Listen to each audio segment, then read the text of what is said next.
This will be the Balalayam. And after the Mulalayam is built, this Balalayam will serve as a Utsavamurti Sannidhi, where the Utsavamurtis will be worshipped and where the Archanas. See, in the main temple, there will not be any Archana or anything, because just for Darshan itself, there will not be time. Like Tirupati, you can only have Darshan and Arati, the camp for Arati. No other worship is allowed in the main temple. Because 12 Abhishekam is going to happen, 12 Kala Abhishekams. So continuously the rituals will be going on. People can have only darshan. They will not be able to involve themselves in any ritual. Other than darshan, nothing else will be allowed.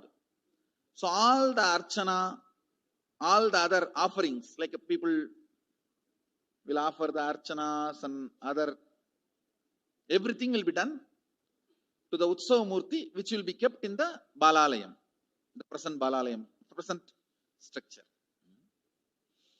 So people can spend time here. That will be more like a main darshan. This will be like energy darshan, where you can give letter, get response. So by next year, the Balalayam will be ready. So 2019 full year, I will be conducting the programs and everything.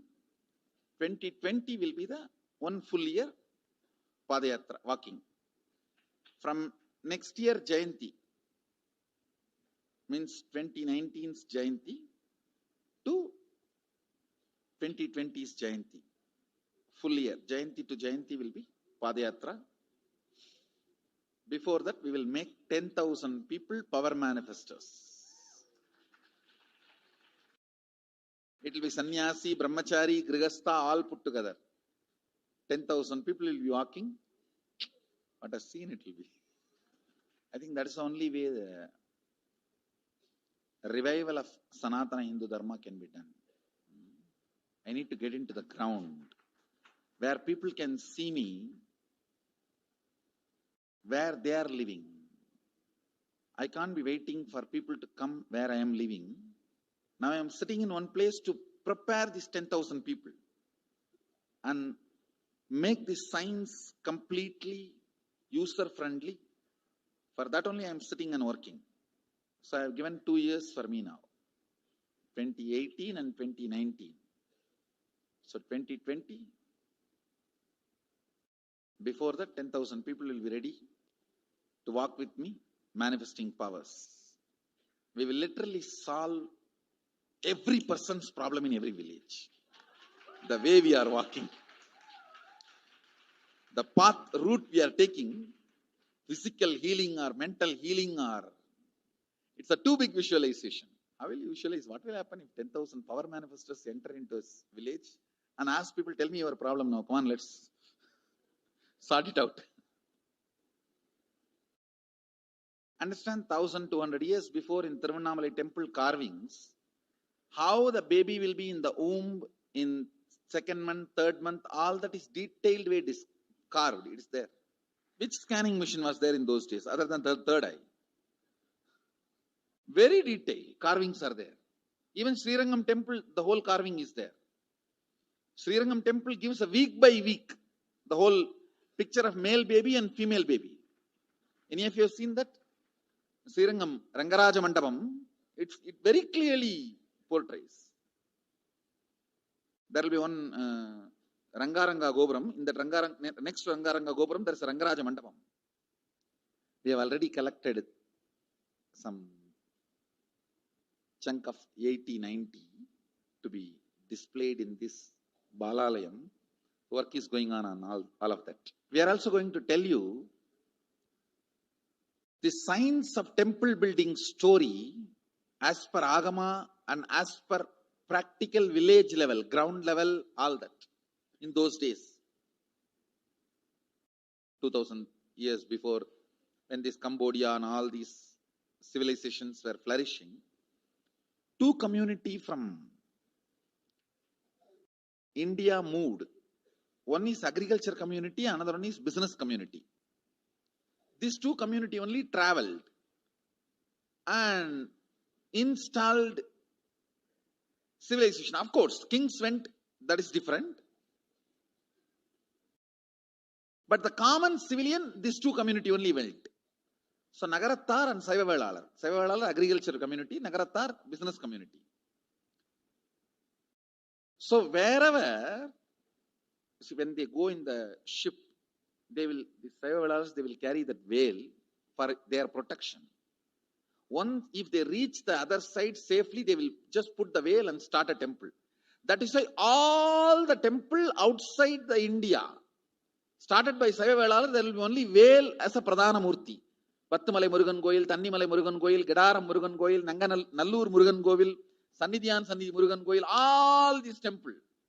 The main deity will be only veil. It will not be deity. Because they cannot carry that heavy deity in the ship. It will only be the veil.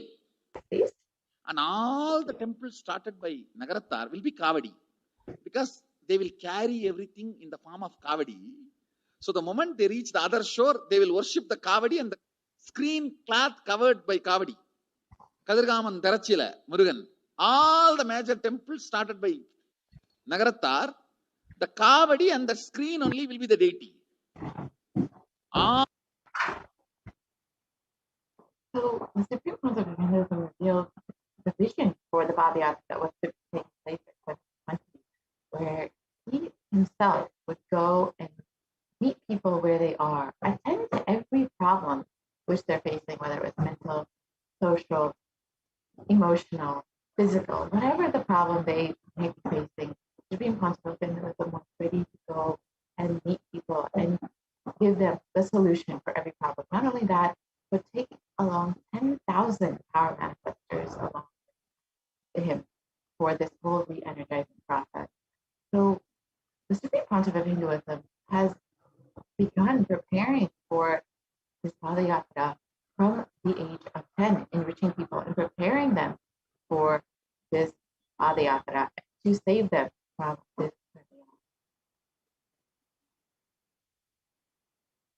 And from that age, the Supreme Council of Hinduism has been enriching and initiating the masses into the science of enlightenment through powerful initiation discourses and darshan.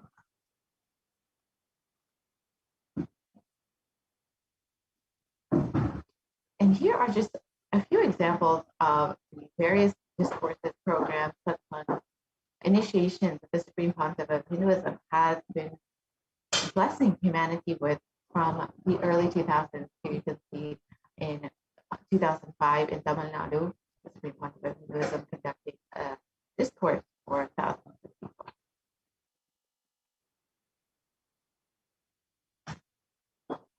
And here, again, 2005 in Tamil Nadu. In the next few photos, you'll see the various programs and how many people have been in attendance for these programs. Thousands and thousands, you can see in Namakkal, Tamil Nadu.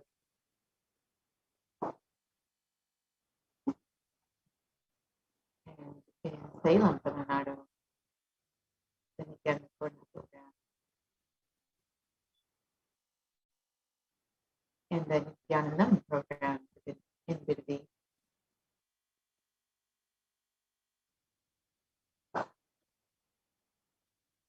And the birth star celebrations in Devnavali, and how many people were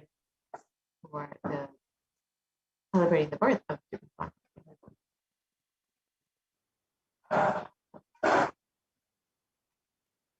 On the Jayanti celebration in Adi Kailasa, again, how many people, even in the early 2000s, were there to celebrate the advent of the Avatar?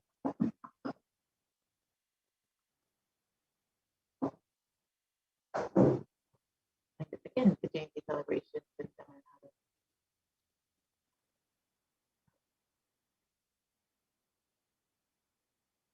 The Nithyananda program.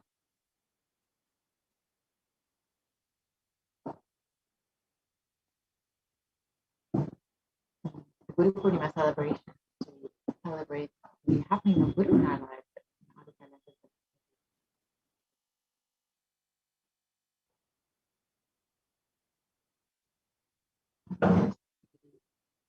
Bhakti Purna program. The Dhyana Purna program. And then the Little Ananda program. young people.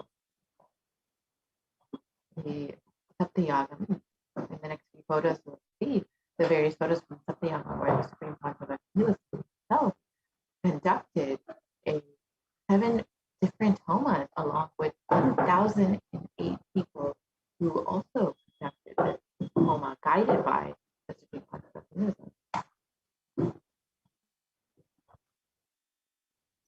These are the photos of the devotees who were there for conducting homa guided by the Supreme Controversial.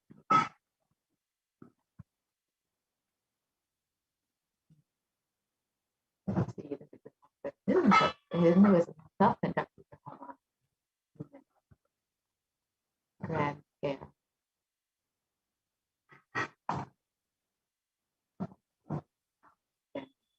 One photo of the Supreme conducting the homa.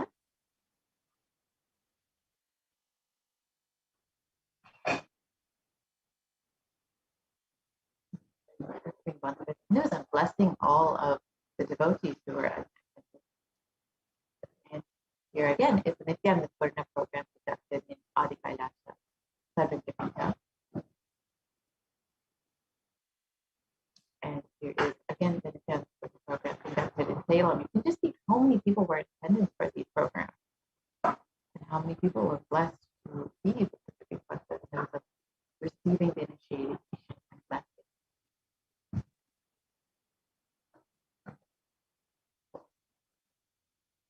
Unfortunately, the anti-Hindu elements that made it nearly impossible for this Supreme Controversial Hinduism to do the re-energizing process by driving the Supreme Controversial out of India.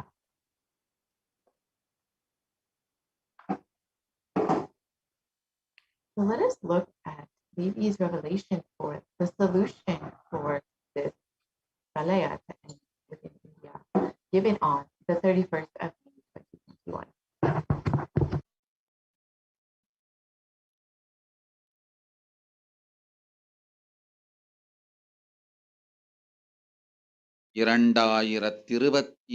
வரை India செல்ல வேண்டாமா என்று கேட்கின்றாய். நன்றாய் தெரிந்துகொள், சொல்வதை புரிந்துகொள். இந்த பெருநரகமான கிருமி போஜனம் இந்தியாவிற்குள் வரக்கூடாது என்பதற்காக 2020 பாரதம் முழுவதும் 12 ஜோதிர்லிங்கமும் பாத யாத்திரை செய்திடவே என் மகன் மூலமாய் திட்டமிட்டிருந்தேன். படுபாவிகள் ஓடத்தின் மாலுமியை ஊர்விட்டு துரத்தினார்கள். என்ன நடக்கிறதென்று பார். முறையாக கைலாய நாட்டின் தலைவனாக நிறை மரியாதையொடு நல் மதிப்பொடு என் நிஜாவதாரம் நித்யானந்தன் திருவடி மீண்டும் பாரதத்தில் பட்டு பாத யாத்திரை செய்த பிறகு மட்டுமே நீ அங்கு செல்ல வேண்டும். அதுவரை உன்னை காத்து செல்லாதே. ஓம் ஓம் ஓம். So Devi revealed that for this Pralaya to end in India, the Supreme Concept must be received in India as a Supreme Concept of Hinduism with great respect and reverence, and that the Supreme Concept of Hinduism must conduct the Padayatra that was originally planned to re-energize the 12 Jyotirlingas. And only when this happens, this Pralaya will come to an end. And as we look around, we see all the suffering and destruction that is happening. We can understand what the great rishis of the Vedic civilization had forewarned as the Kali Yuga.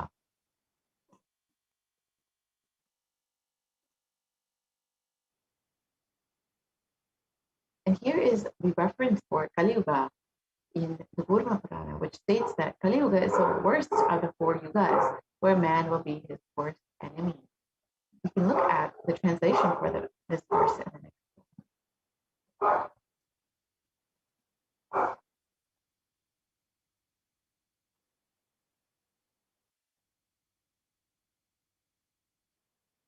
Sage Vyasa states that this Kali Yuga is the worst of the 4 yugas. Go back to the last slide.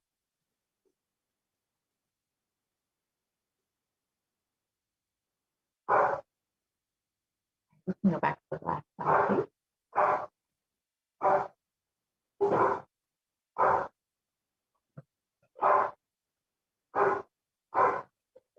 We can go back to the last slide.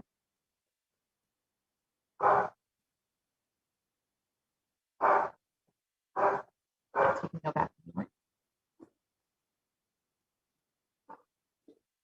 One more. So Sage Vyasa states that this Kali Yuga is the worst of the 4 yugas in all the world. People are sinful and forget the dharma of the 4 varanas and the 4 ashramas. In fact, men are so sinful that no prescribed penance atones for their great sins. The only place which is free from such sins is the great sacred city of Varanasi, the Mahapuri.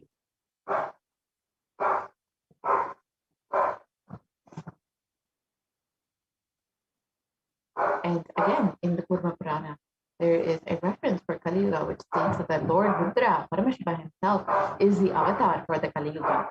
And Brahma, the translation of this verse is, Brahma is the presiding deity of, or Devata for Treta Yuga, the first cycle of time.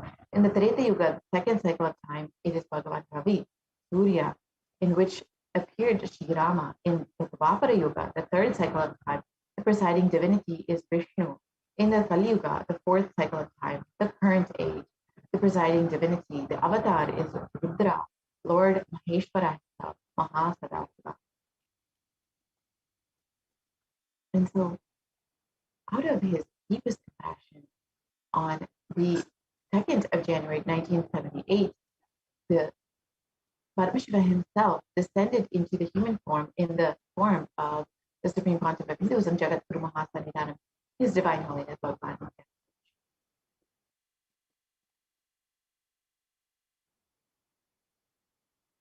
And if the Supreme Pontiff of Hinduism, if Paramashiva himself had waited even one more year, it would have been too late for humanity.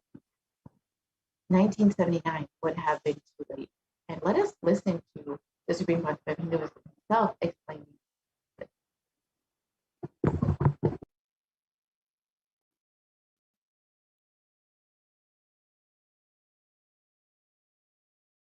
And I tell you, O Hindus, don't be afraid. I am back with the same science. We are going to be rich.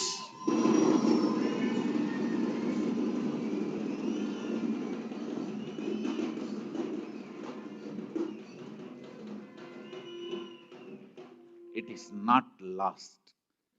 Just the last minute climax before it was going to be put off.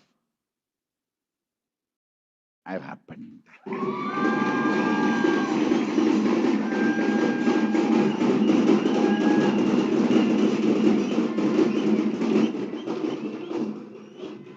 (1979) would have been late.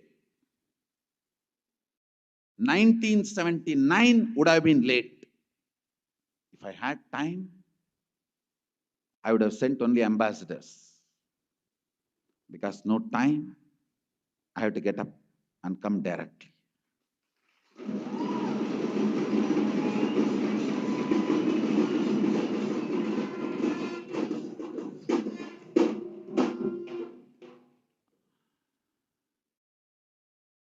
O Hindus, feel blessed. Science is not dead. It is available. I have everything needed to bring that science back to life and establish its legitimacy.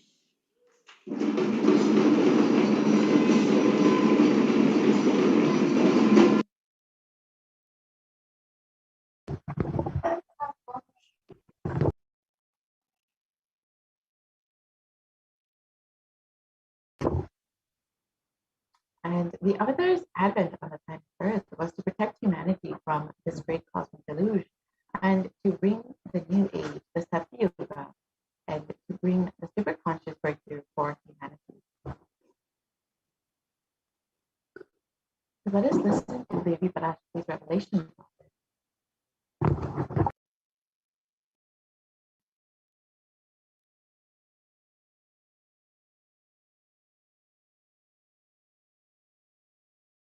ஓம் ஓம் உலக மக்களே கேளுங்கள்.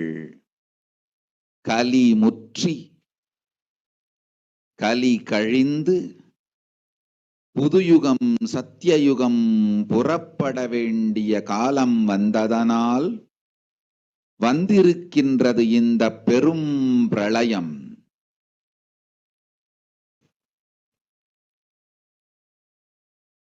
கவலை வேண்டாம்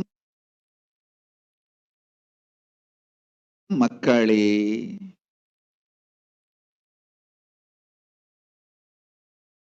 நித்யானந்தன் வடிவம் தாங்கி நாமே இங்கு வந்திருக்கின்றோம். நித்திய யுகம் செய்வோம், நித்திய யுகம் சத்தியயுகமாய் மலரும் இங்கு. ஆனந்தமாக இருங்கள்.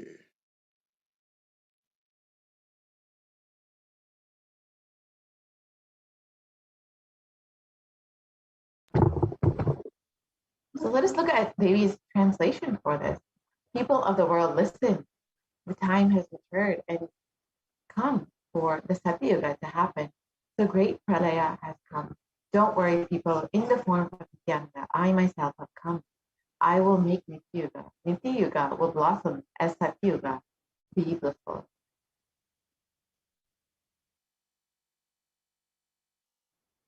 For this huge help, give me Bhojanam not to have come to India. 2020, I had planned to do the Padayatra throughout India in the 12 Jyotirlingas through my son, Swamiji.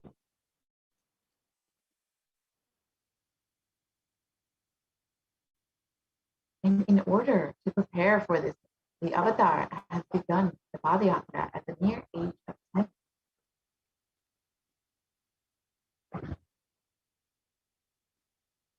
And the Supreme Pontificate Hinduism began enriching people, one person at a time, with the great truth from the sacred scriptures and the secrets of higher living.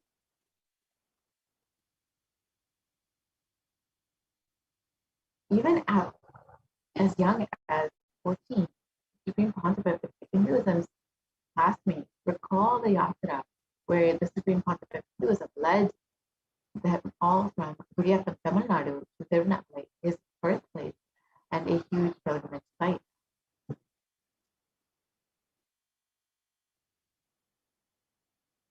And when the Supreme Pontificate Hinduism was just 19 years old, his fellow monks at the Ramakrishna Math remember when the Supreme Pontificate Hinduism led them from Chennai, Tamil Nadu to Tirunelveli, his birthplace, an unforgettable pilgrimage experience.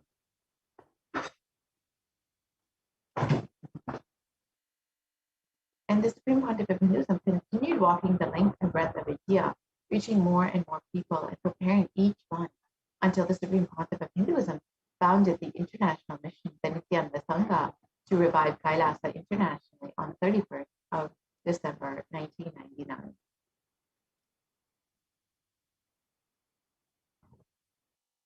And here you can see the photos of the first Kailasa enlightenment ecosystem established in Tiruchendur, Tamil Nadu on the 14th of April 2001.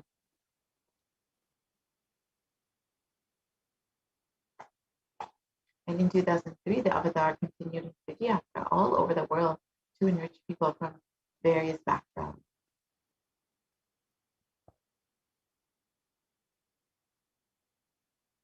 And though many people did not speak English, thousands of people were touched by the Supreme Pontificate's intensity and dedication to the people and resonated deeply with his teaching. And here you can see the various photos of Supreme Pontificate Hinduism in Guadeloupe and Brazil, where the majority of the audience did not speak English.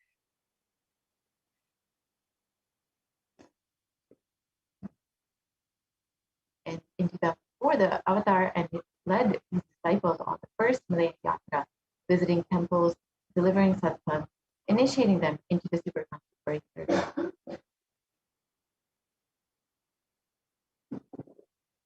And subsequently, the Supreme Pontificate Hinduism personally organized and led yatras yearly and guided individual souls not just to physical spiritual sites, but to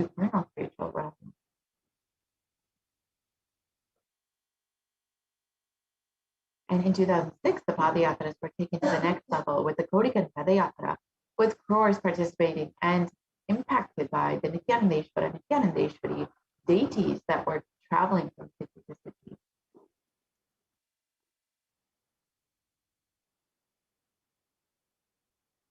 We can go to the next slide. Here's just a short clip of the Kodikan Padayatra, but we can continue on to it.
And you can see here the photos of the Supreme Master was consecrating the Nithyanandeshwara, Nithyanandeshwari, and in the Garva Mandir, in the Adi Kailasa Sarvijnapita, after giving blessing to all of India in the Kodikan Padayatra.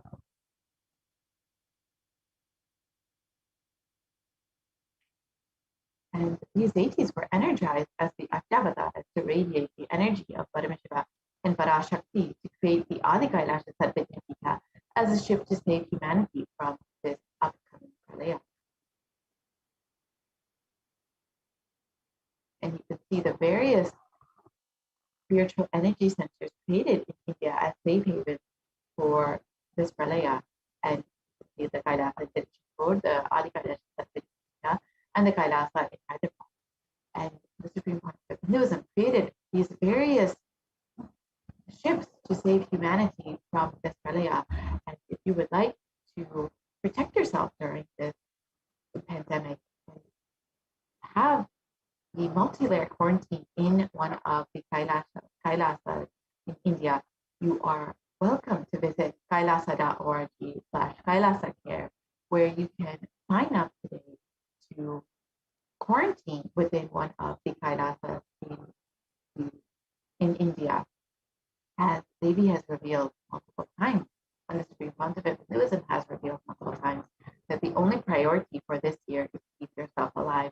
And out of deepest compassion, the Supreme Pontificate of Hinduism is allowing anyone to come and quarantine in the Sarvajnapitas in India with multi-layer quarantine and all of the best medical facilities available. So with this, we will be concluding this segment and moving into the next segment where we will be understanding some of the offerings that we can make to Devi after receiving so much of guidance, blessings, wounds from Devi Parashakti. We can show our gratitude and love for Devi through these various offerings. So we will be right back after a very quick break and entering into the next segment where we will understand some of the offerings that we can make to Devi Parashakti.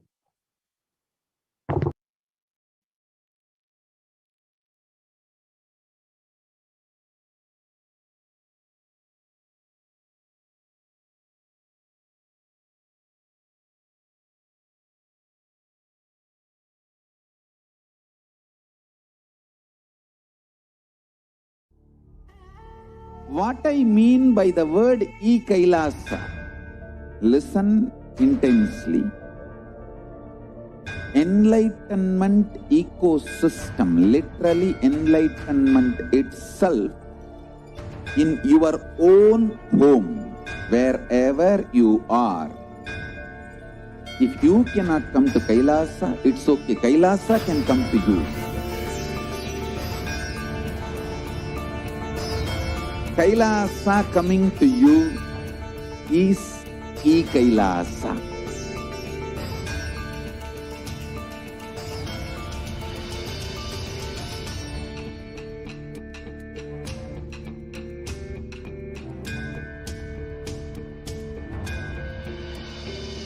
I will revive Hinduism.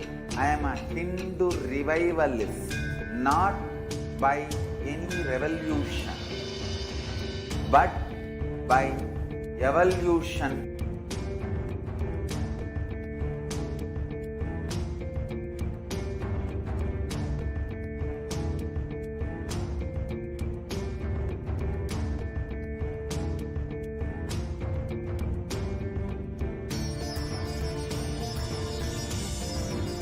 And setting model communities.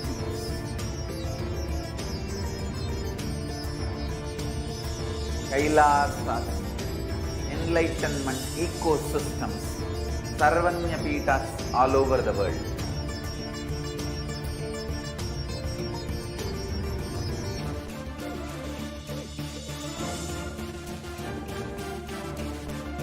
All powerful cognition, knowledge, only when you live, power manifestation and possibilities manifestation happens. This is a fundamental truth.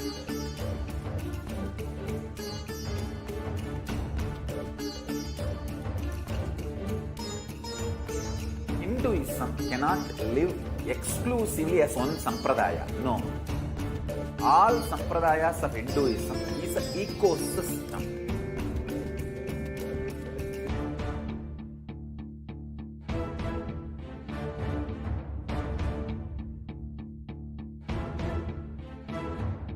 So don't keep quiet thinking that if one sampradaya is attacked, only that sampradaya is going to be affected. All of us are ecosystems.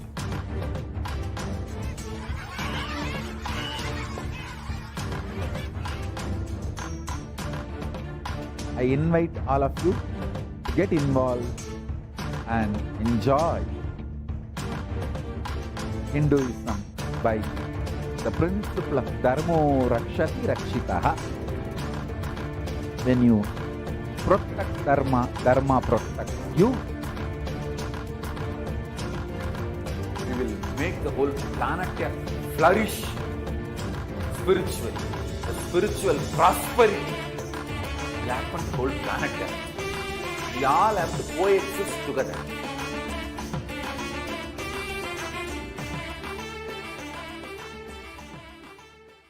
Just be alive for next 3 years. Don't die within next 3 years.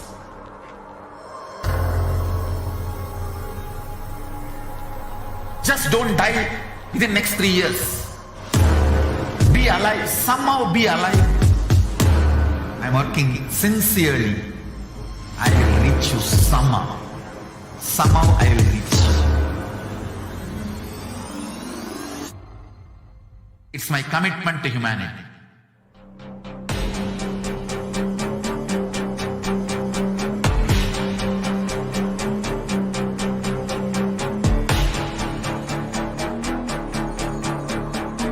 Just don't die within next 3 years. I will reach you wherever you are, whichever corner of the world you may be. I will reach you with enlightenment. You manifesting the space, state, powers, being Paramashivoham. It is possible, and it is possible for you.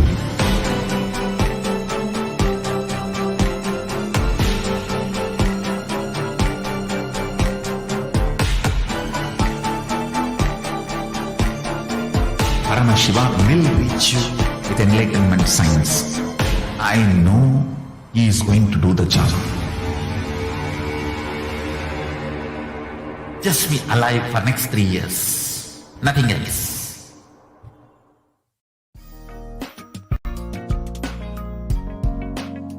We get you health. We get you ability to build beautiful relationships in your life. We get you direct spiritual support, and we make sure you become wealthy.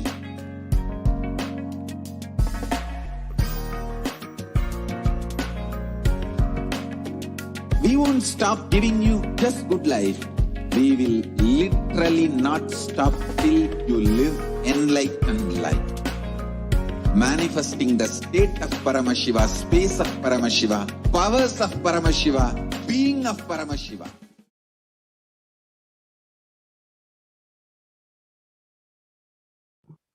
Nithyanandam, welcome back to all of you. Let us continue into the next stage into the program. The different offerings that you can make today for the Devi Parashakti Akashtic reading. Beautifully, the Supreme Pontiff of Hinduism has made available all of these offerings, these ritualistic sevas that you can do, and you can literally manifest the ultimate space, oneness with Paramashiva through each and every one of these offerings. And he says that until you're able to manifest the reality that you want in your life, we will manifest it for you with these offerings. So let us now begin this next segment. Can I request if we can go back to the beginning of the segment, the beginning of the slide? We'll start with the significance of offerings, and then understand the and then understand the various different offerings that we have, the various array of offerings. As well, we'll be understanding the different components that are all involved in these offerings. Everything that is available for you to make today in the offerings, and make today in the offerings, and make these offerings, especially in offerings. That's what we're going to do. Yes, we can go on to the next slide.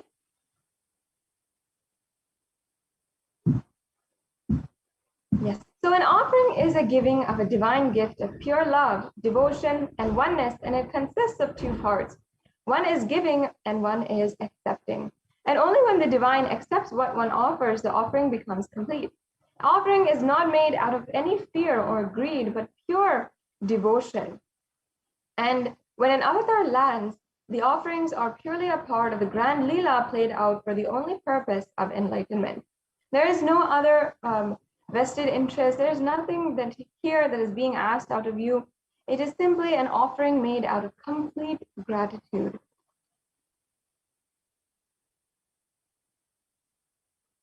So now, before beginning this segment, let us first chant the Dhyana Shloka from Manonmani Devi Parashakti, who is seated on the very lap of Paramashiva, the embodiment of love and compassion.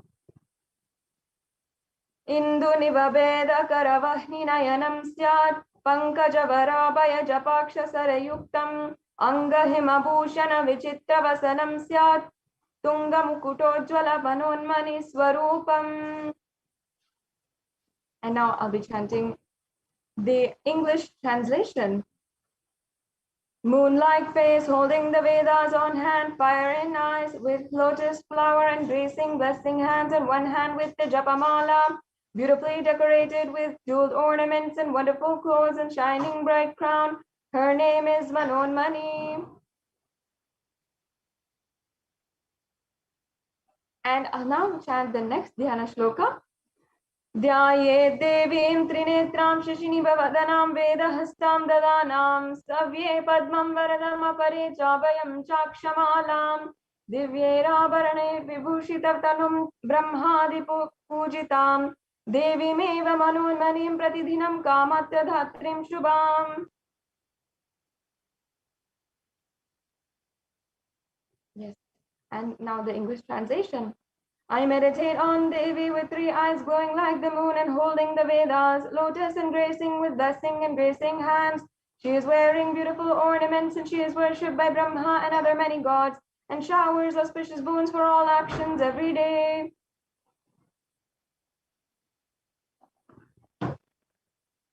Yes. Now, having thus invoked the divine presence of Devi Parashakti herself and meditated on Devi, her form, her beautiful form, let us now enter into this segment, laying the foundation with the significance of the divine element gold. Many of us know and are familiar with the value of gold. We understand that it has an economic value and it's a precious metal, and even we use it to place value in some of our relationships. Whenever it is Mother's Day or Father's Day or a birthday of someone we love, we offer them a gift in gold, a gold set, gold earrings, gold watch. Even when they are placed highest or they value the highest, we give gold trophies and gold awards. So like this, the gold is used to place value in our society. However, what this value really is really misunderstood. But in the Vedic civilization, the Hindu rishis, the ancient scientists of Vedic civilization understood that gold is a divine element. It has properties that is very rare and capable in only a few items. Now, gold is a divine element. It purifies anything that it touches, and is an element of spiritual significance and great spiritual power of healing and enlightening. The vibration of gold has the power to infuse sattva energy and positive thought currents in anyone who wears and anyone who sees or operates in its vicinity. Gold is present in all the scriptures, the Agamas, Vedas, Shrutis, Smritis, the Itihasas, and Puranas. And in all the Hindu scriptures, it is abundant that gold is the most auspicious and purest metal, which can purify the very being. In the Hindu civilization, everything was built in gold and exchanged in gold. Ritual feasts were offered in gold bricks, and when one was to be saved from life-threatening illnesses, gold was offered as a ritual fee. Gold was in abundance and used for weighing equivalent amounts of commodities, including cows, and kingdoms were built with huge doors of gold, and the streets would have huge columns and huge archways made of gold. And even horses, cows, and all of the animals lived in coexistence in the civilization and were decorated, adorned, and dressed in gold. So thus, the Hindu civilization thrived on the banks of rivers of gold. In fact, the Indus River was called the Hiranyamaya, the river of gold, in the Rig Veda, and the river Saraswati was called the Hiranyavartani in the Atharva Veda. So thus, gold is a supreme element for offering gifts to the ones you love and revere. And temples are constructed and paved in gold. Deities are made in gold and decked and adorned in gold. Because it preserves the enlightenment energy for thousands of years, it literally lasts forever.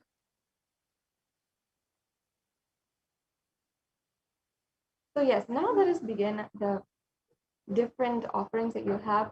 You'll see that we have offerings with which you can make for any amount of money, or we have other offerings that are have a more substantial donation associated with it that you can offer as well. But if you are in any level, you'll be able to offer today, and you don't have to feel yourself incapable. You don't have to feel yourself somehow insufficient in order to make these offerings. That's why there's such a wide array today. And the first offering here is the e-hundi offering that you can make. Many of us Hindus know the sacred sentiment behind the hundi offering. Whenever we go to the temple, we always have this hundi offering, and either we offer a few coins or a few rupees or $1 or in the plate of the pujari, or we offer it in the hundi. And that is out of just our love, our gratitude that we offer this.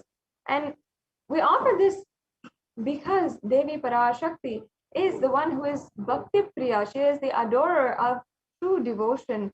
And in the Lalita Sahasranamam, there's also a verse which I'll now be chanting on how Devi Parashakti is named as Bhakti Priya. Bhakti Priya, Bhakti Gamya, Bhakti Vashya Vayapaham, Shambhavi Sharadaradya Sharvani Sharmadayini. And the translation says, Devi is fond of true devotion and has realized through true devotion she can be won over through true devotion, and she removes all fears. So in this you can see how Devi Parashakti is literally removing all the fears and bestowing you with liberation itself, going beyond fears, just because you express true devotion. And because she is Bhakti Priya and Bhakti Ghamya, she is the one who literally is the lover of true devotion, and through that devotion she helps you achieve the ultimate.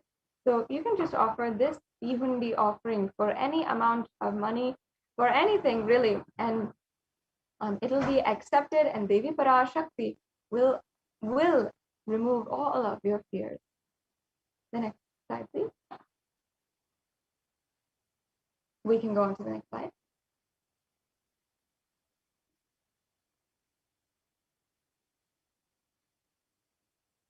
The next offering is the Sankalpa chanting. And Sankalpa chanting is the mantra, the prayer that you can offer to Devi Parashakti of your conscious resolution, your declaration. And the Sankalpa is whatever it is, either in the different rituals, or even in the Guru Puja, Shiva Puja that we do every single morning as Hindus.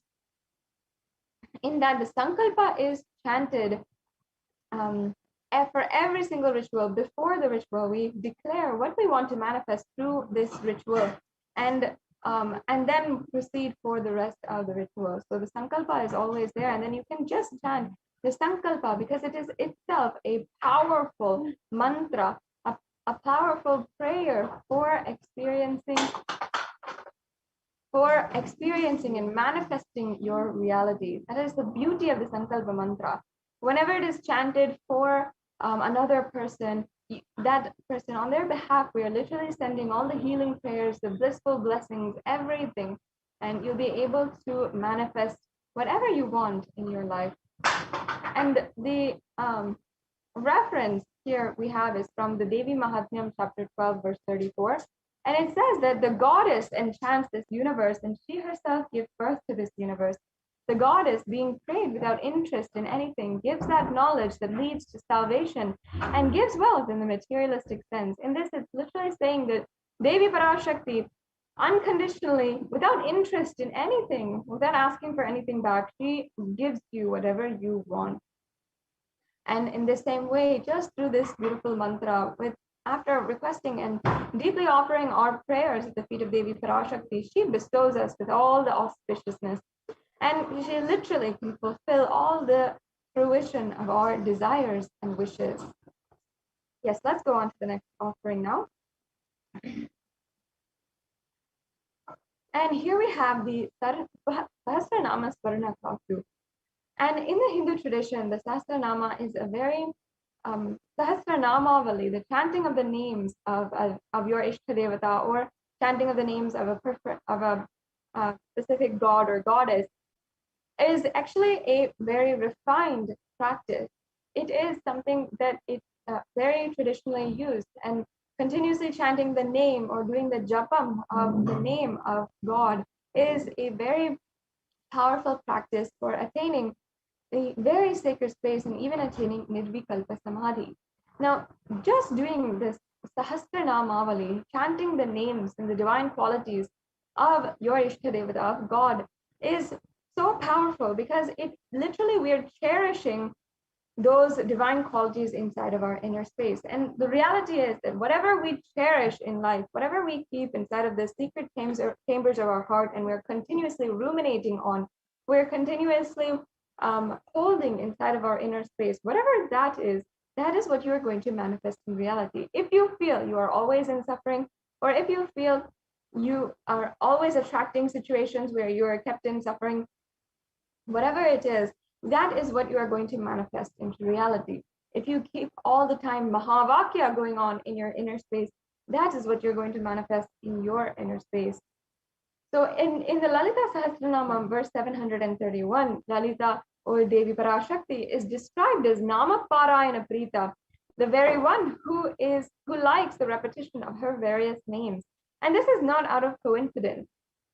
Beautifully, Devi Parashakti gives this as a technique, just doing the parayana of her various names, which will help you manifest reality as you want it. So this is the offering of the 1008 names of Devi Parashakti. And it's a very special and unique archana offered to the Mahameru of Devi Parashakti. You can offer a gold coin inscribed with the 1008 names to receive the blessings to have the Ananta Kalyana Gunas, all the divine qualities of Devi Parashakti.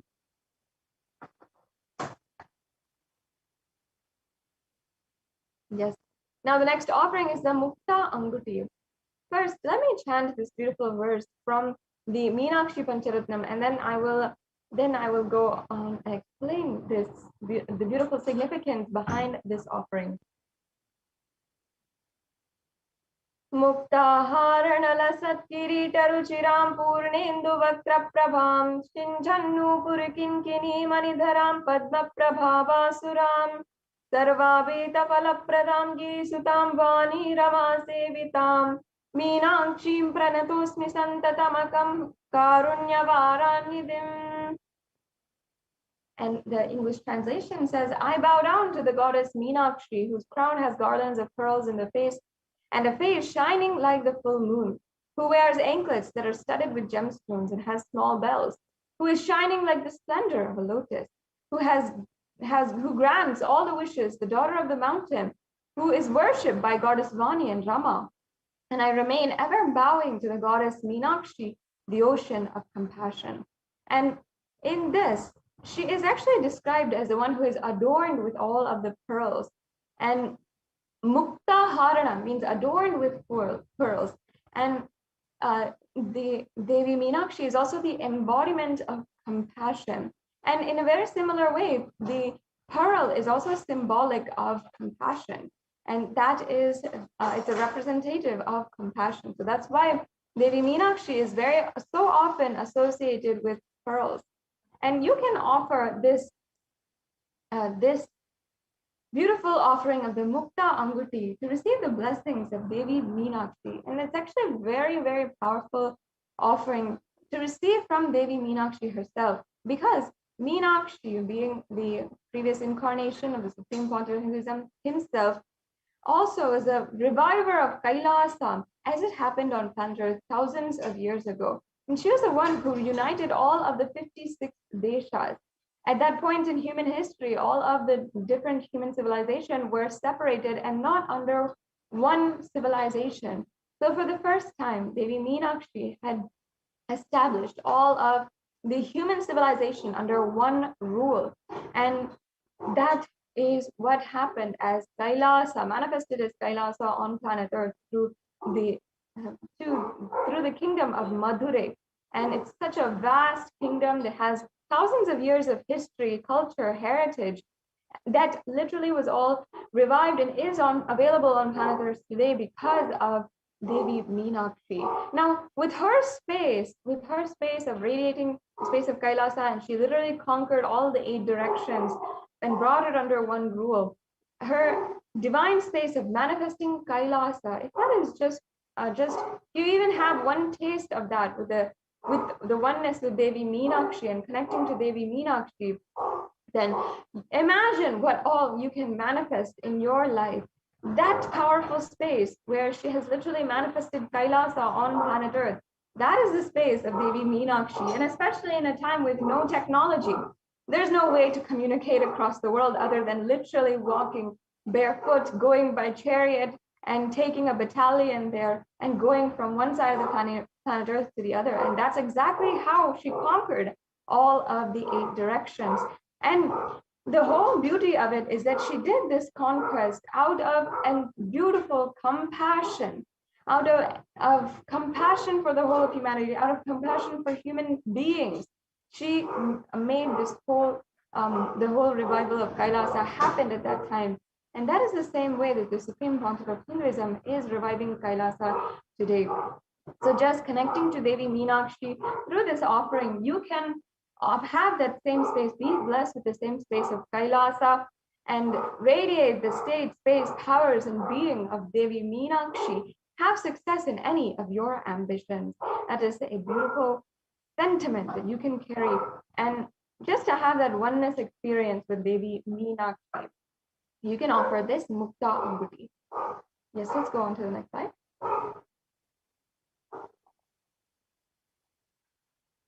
We can go on, Ma.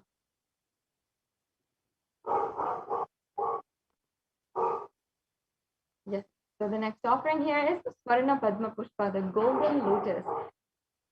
In Sanatana Hindu Dharma, you will find a lot of different references, symbology, themes and motifs for the lotus symbology. And lotus has so much of significance in Sanatana Hindu Dharma. It is recognized as a divine flower, and that is because no matter if it is in polluted waters or pond waters or very little water, whatever it is, it always blooms. It has the same kind of elegance, resilience, radiance, and it still has that beautiful divine quality. And here in the Kamikagama, it actually says that all the kalashas in the worship of Paramashiva should be wound around with a suitable thread and covered with new cloth. And they should be adorned with a lotus flower made of gold. So as you can see here, this is a reference for the use of the golden lotus in the worship of Paramashiva. And that is exactly why we are offering it, because it is a divine flower with extremely pure significance.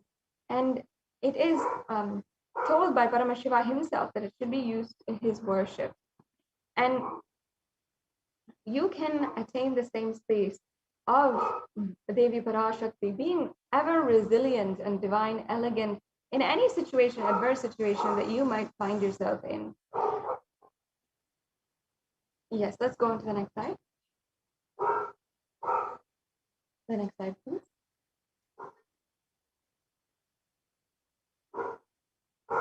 Yes. The next offering we have today is the Swarna Meti, the golden toe ring. And the neti, or the toe ring, has so much of significance in the Vedic tradition. In fact, the toe ring, which we know as in popular culture as a very fashionable jewel, source from Hinduism and has its origin in Hinduism, because the very toe ring is used to adorn the feet of Devi Parashakti and also adorn the feet of any married woman, any woman who upon her marriage, she is bestowed with the toe ring, because the energy of Devi Parashakti is invoked in her. I'll just be chanting the verse where it refers to Devi Parashakti as the one who graces just from her toenails. So it says, Nakhadiditi samchana namajjana tamoguna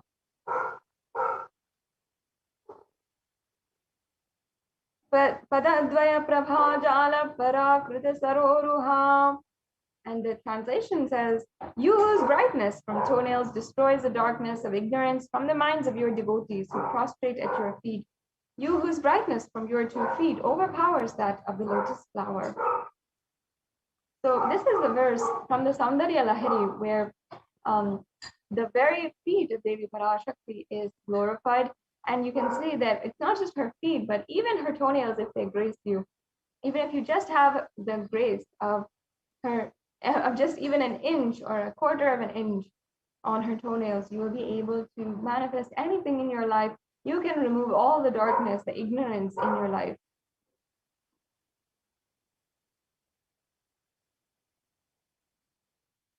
So you can offer this toe ring to Devi Parashakti, adorning her sacred feet in constant gratitude for receiving her blessings, even in the most difficult aspects of our lives.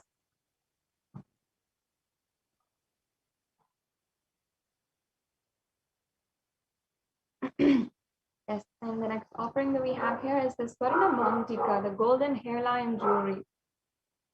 And this offering is referenced from another verse from the Saundarya Lahari, and where it says she is Shuddha Sarabi Varshini, meaning she is the one who makes nectar flow in all of our nerves from the Sahasrara, and she who gives a very pleasant experience of the ultimate.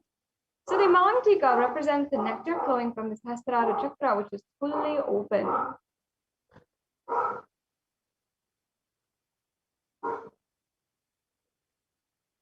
And you'll be able to see actually in the Hindu tradition, even the women who are dancers, they always often wear this mantika from the center of the forehead, sorry, center of the head to the forehead, and often even along the forehead as well. And that is actually representative of the nectar which is overflowing and representative of the fully bloomed 1,000-petaled lotus on top of their head. So when the 1,000-petaled lotus, which is a representative of the Sahasrara Chakra, that literally opens, it is a symbolic for the enlightenment experience itself. So that is the very experience that you are offering for today.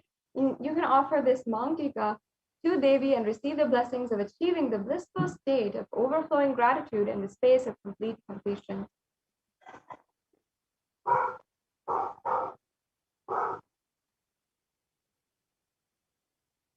Yes, and now the next offering is the Pratyakshapada Puja. The Pratyakshapada Puja also has reference from the Saundarya Lahari in the verse that we just chanted, and basically it states that the nails that have been sharpened by constantly being touched by the crowns of celestial beings who always prostrate before Devi. And here it says that Tamoguna is darkness. In this stotram, tamas is indicative of ignorance in the minds of devotees. And by constantly prostrating before Devi, their ignorance is removed and they attain ultimate knowledge. So offering this Pratyakshapada Puja to Devi Parashakti blesses the Yajaman with auspiciousness and the blessings of the Supreme Pontiff of Hinduism.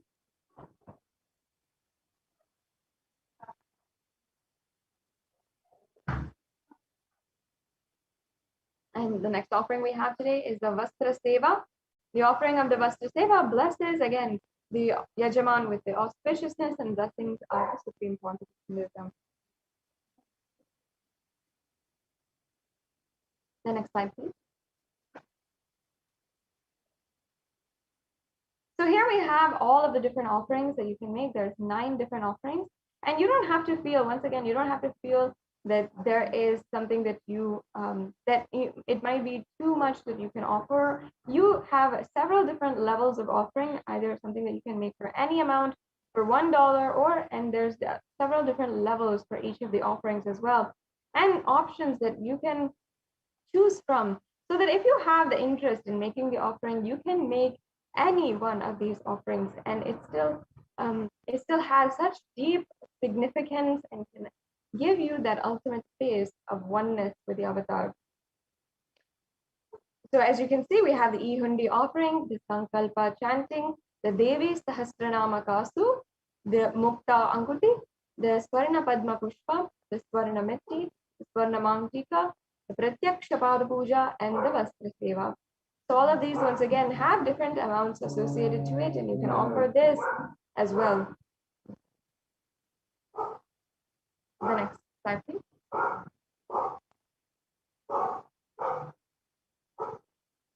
And so now, there's now a 3-stage process in this last few minutes of the segment today. One is before you are ready for the payment. If you are simply just interested in making an offering today, you can fill out the intention form, the registration form. If you are interested in making the offering, if you need help in manifesting, or you want more details. And sometimes there's often many other offerings that you can make with several different festivals coming up, and you can plan for the offerings that you want to make and manifest that in your life. So you never feel that you want to offer but you cannot in some way. It's always possible, and you have to nurture that possibility to literally experience that oneness and deep gratitude and love with Paramashiva. So if you are interested in offering, the first stage is to fill out the tiny.cc/BHAVA Samadhi form. So you can go to the form in this link that is provided here. And after, if you are ready to make the payment today, and if you are ready, then you don't need to fill out this form. You can directly go to tiny.cc/Devi-offerings, and you can make the online payment. And for most of us, we are used to making online payments right now because of the surge of online shopping.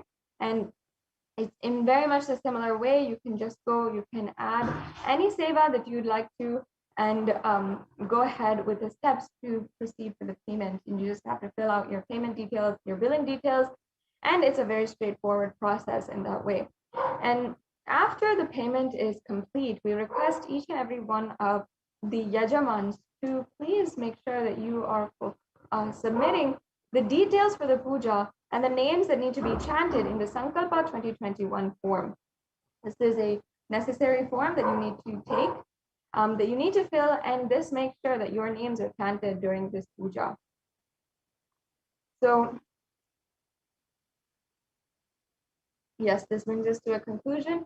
This segment, I'd just like to stay on this slide for a few minutes while people, I hope you can take a few minutes right now and you can go ahead and fill out the registration form if you'd like to, and also fill out the payments if you can. Another option that we have today, if you are watching from YouTube, if you're joined in the YouTube channel, if you're not, I highly recommend that you join the YouTube channel today.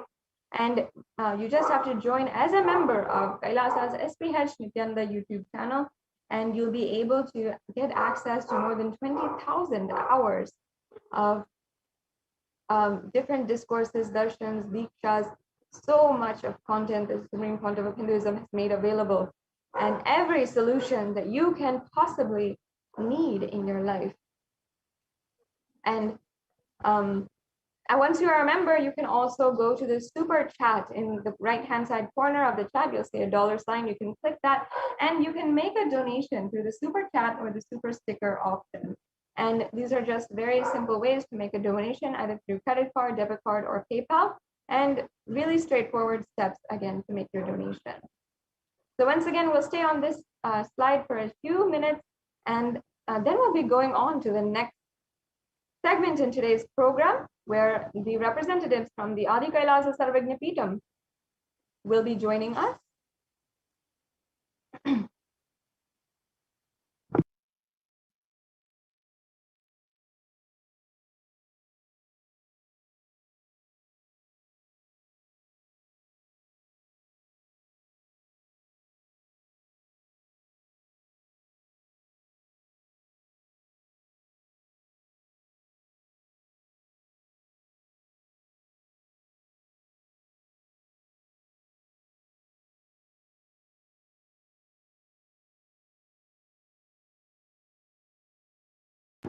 So once again, please take a few minutes right now and fill out the registration form. If you are interested in making an offering today, you can just start manifesting this offering, and you can make the payment as well and when you are comfortable and when you can make the payment as well.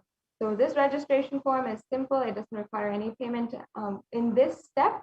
So you can go to tiny.cc/BHAVA Samadhi, and you can fill out this form in order to make your intention today for making an offering.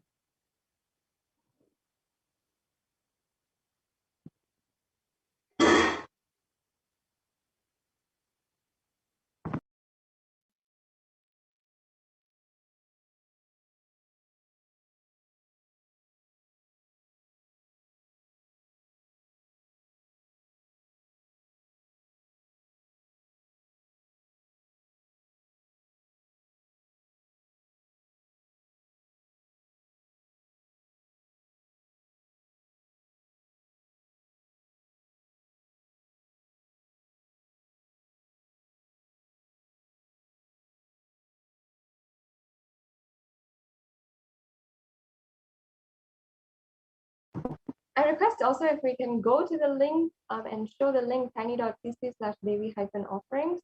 If we can go to this link and project this link, then we can show the viewers exactly how easy it is to simply make a donation today and make an offering today. It's just a very quick process where you're just filling out your payment details.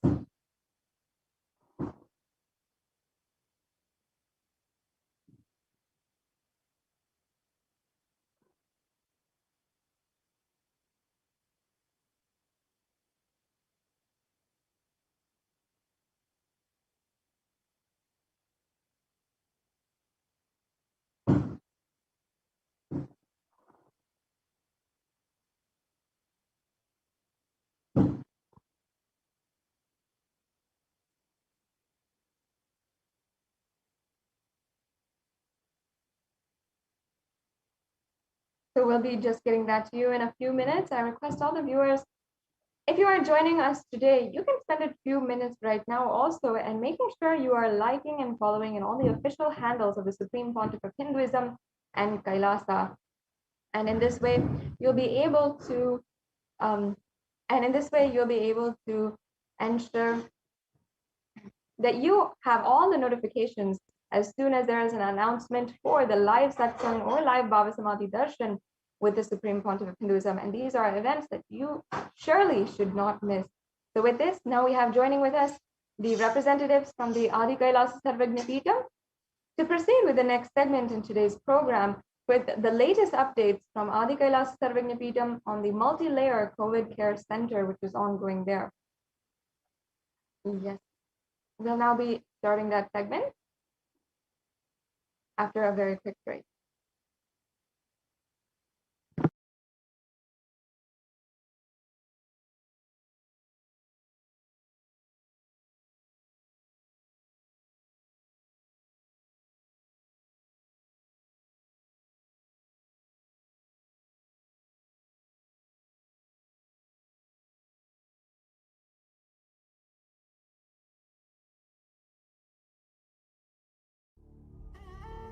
What I mean by the word Kailasa, listen intensely.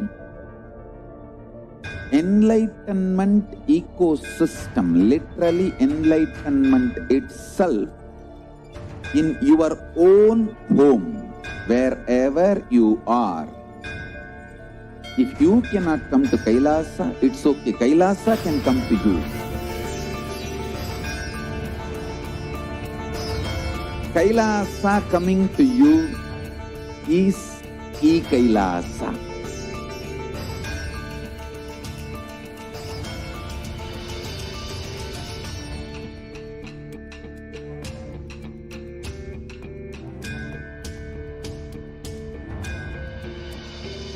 I will revive Hinduism. I am a Hindu revivalist, not by any revolution, but by evolution.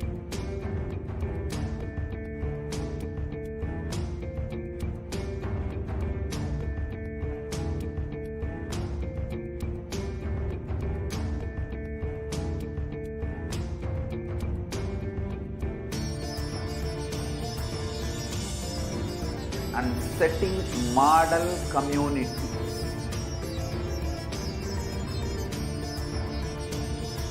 Kailasas, enlightenment ecosystems, Sarvanya Peethas all over the world.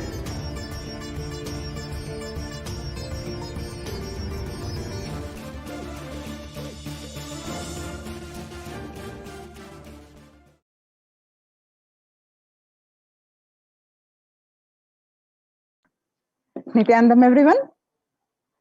So, with the blessings of the Supreme Pontiff of Hinduism, Jagat Guru Mahasannidhanam, His Divine Holiness Bhagwan Nithyananda Paramashivam blessings, let's understand the Kailasa's multi-layered quarantine opportunity for India during the COVID-19 as a practical solution resulting in health, joy, and bliss. And today, I have a great news to share with you all.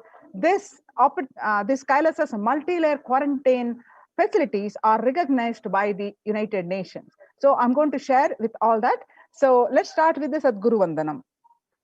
Nithyanandam Paramasugadam Kevalam Jnanamurtim Dvandvatitam Gagana Sadrusham Tattvamasya Ekam Nityam Vimalamachalam Sarvadi Sakshibhutam Bhavatitam Triguna Rahitam Sadgurum Tam Namami.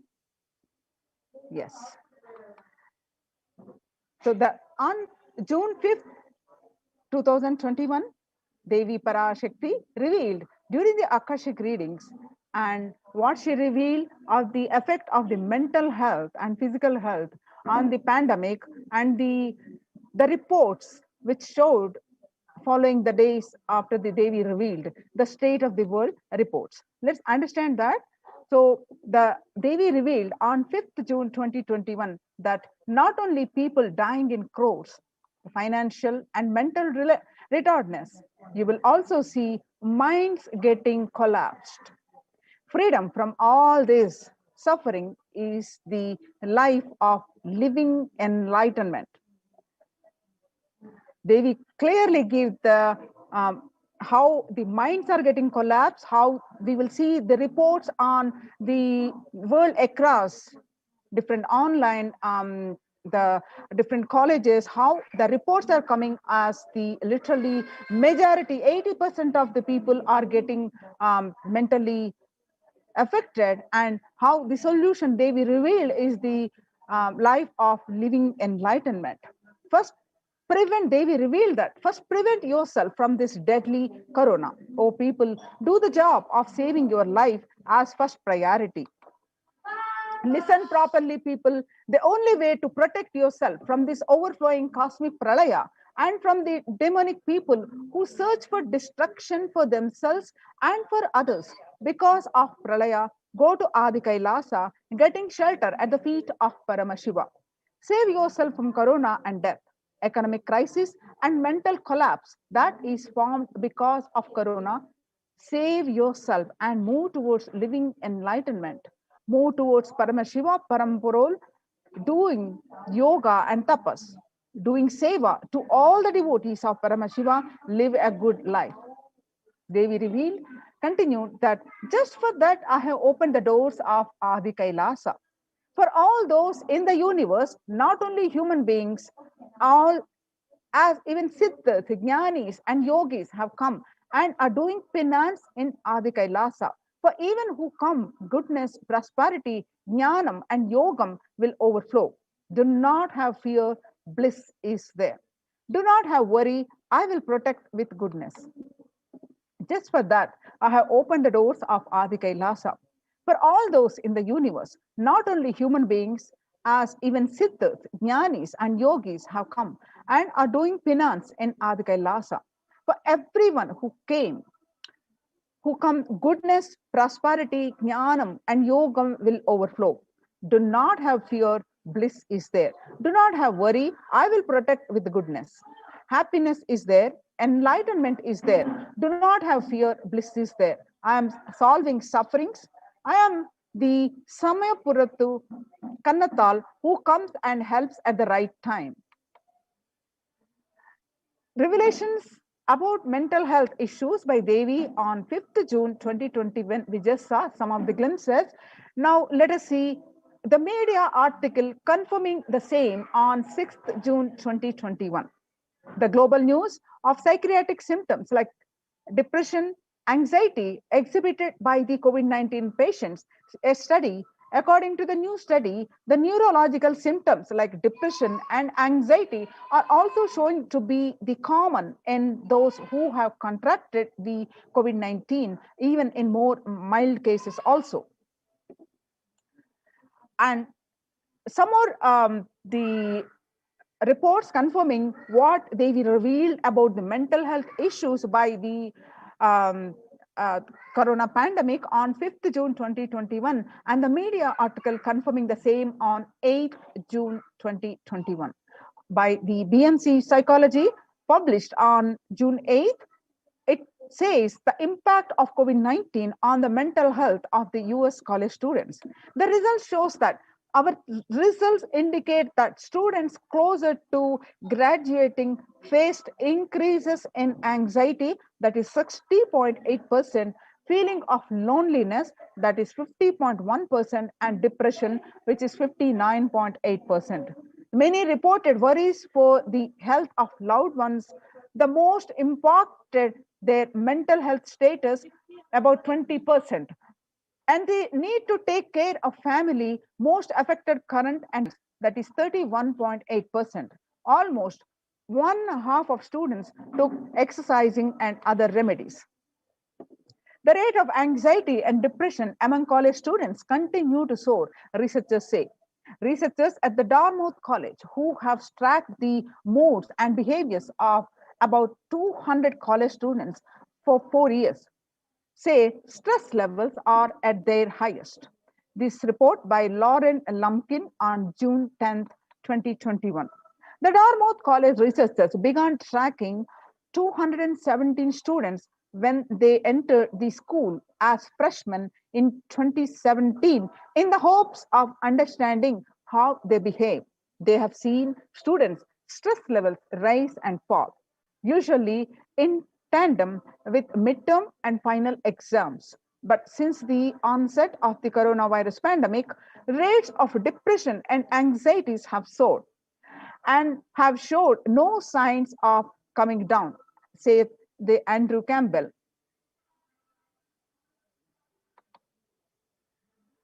The Psychology Today revealed the coronavirus, the psychological trauma, said the PTSD event, how this pandemic will result in trauma responses.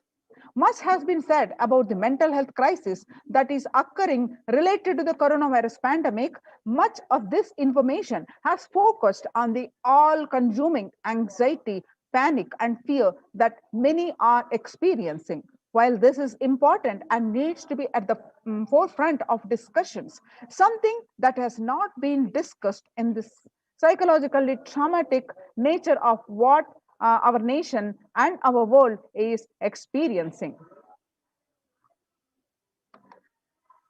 Revelations to the World by the Devi Parashakti, some more statistics that shows that increased prevalence of post-traumatic stress disorder is expected to emerge as a primary factor of driving the growth of the global post-traumatic stress disorder therapeutics market over the period of assessment. What used to be in 2019, and what is expected by the 2027, this global post-traumatic stress disorder, PTSD, is going to rise in 11.91% as per the current statistics. The Revelations of the World by the Devi Parashakti, by the CNN report, and the UN states that the coronavirus pandemic's impact on global mental health is already extremely concerning. There is a high prevalence of mental distress in countries across the globe due to the coronavirus pandemic, especially among healthcare workers and children. According to the United Nations and the World Health Organization, the impact of the pandemics and the people's mental health is already extremely concerning. The World Health Organization Director, General Tedros Adhanom, released a report in the news release recently.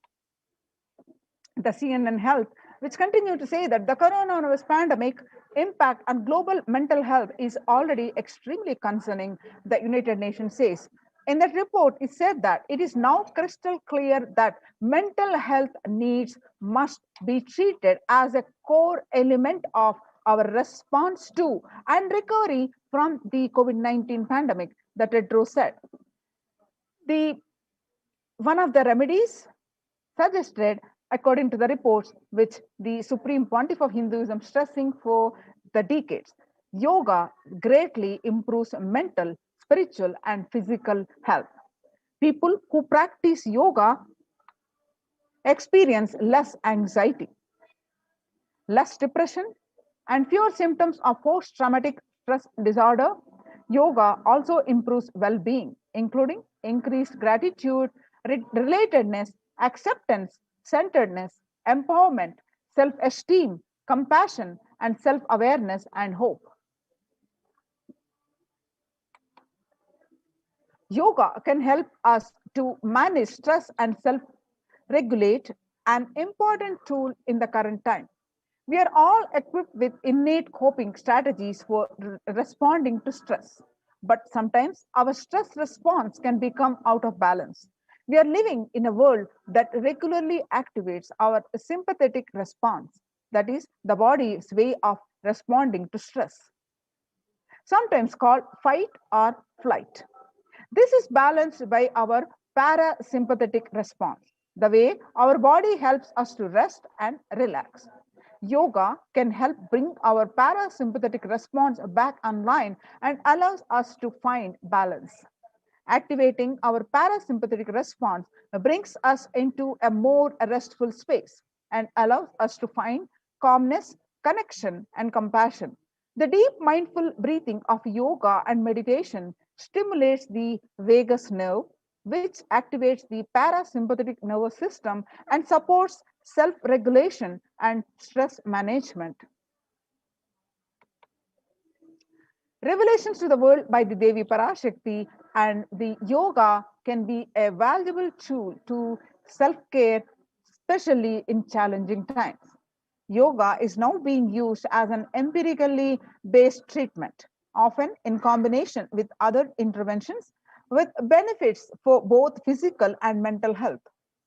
Many clinicians are recommending yoga as it may help support the effectiveness of the traditional treatment approaches.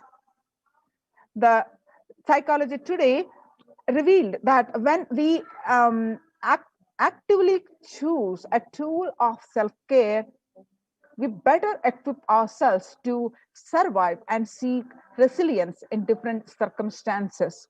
While it is but one tool, yoga offers the potential for connection and well-being, even in these challenging times. Research shows that spirituality benefits mental health. Spirituality benefits the mental health, that individuals have better mental health if they belong to a particular community or have religious beliefs. Spirituality can help people in many ways.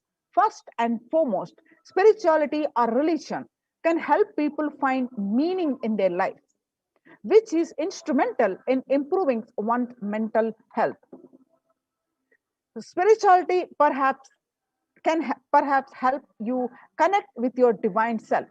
In addition to endowing meaning to your life, it has the potential to improve mental, physical, and emotional well-being as well. It has been a source of relief and comfort from various challenging issues for thousands of years.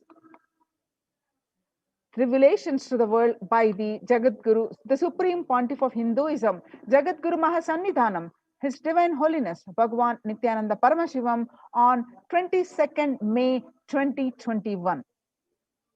Paramashiva is very clear.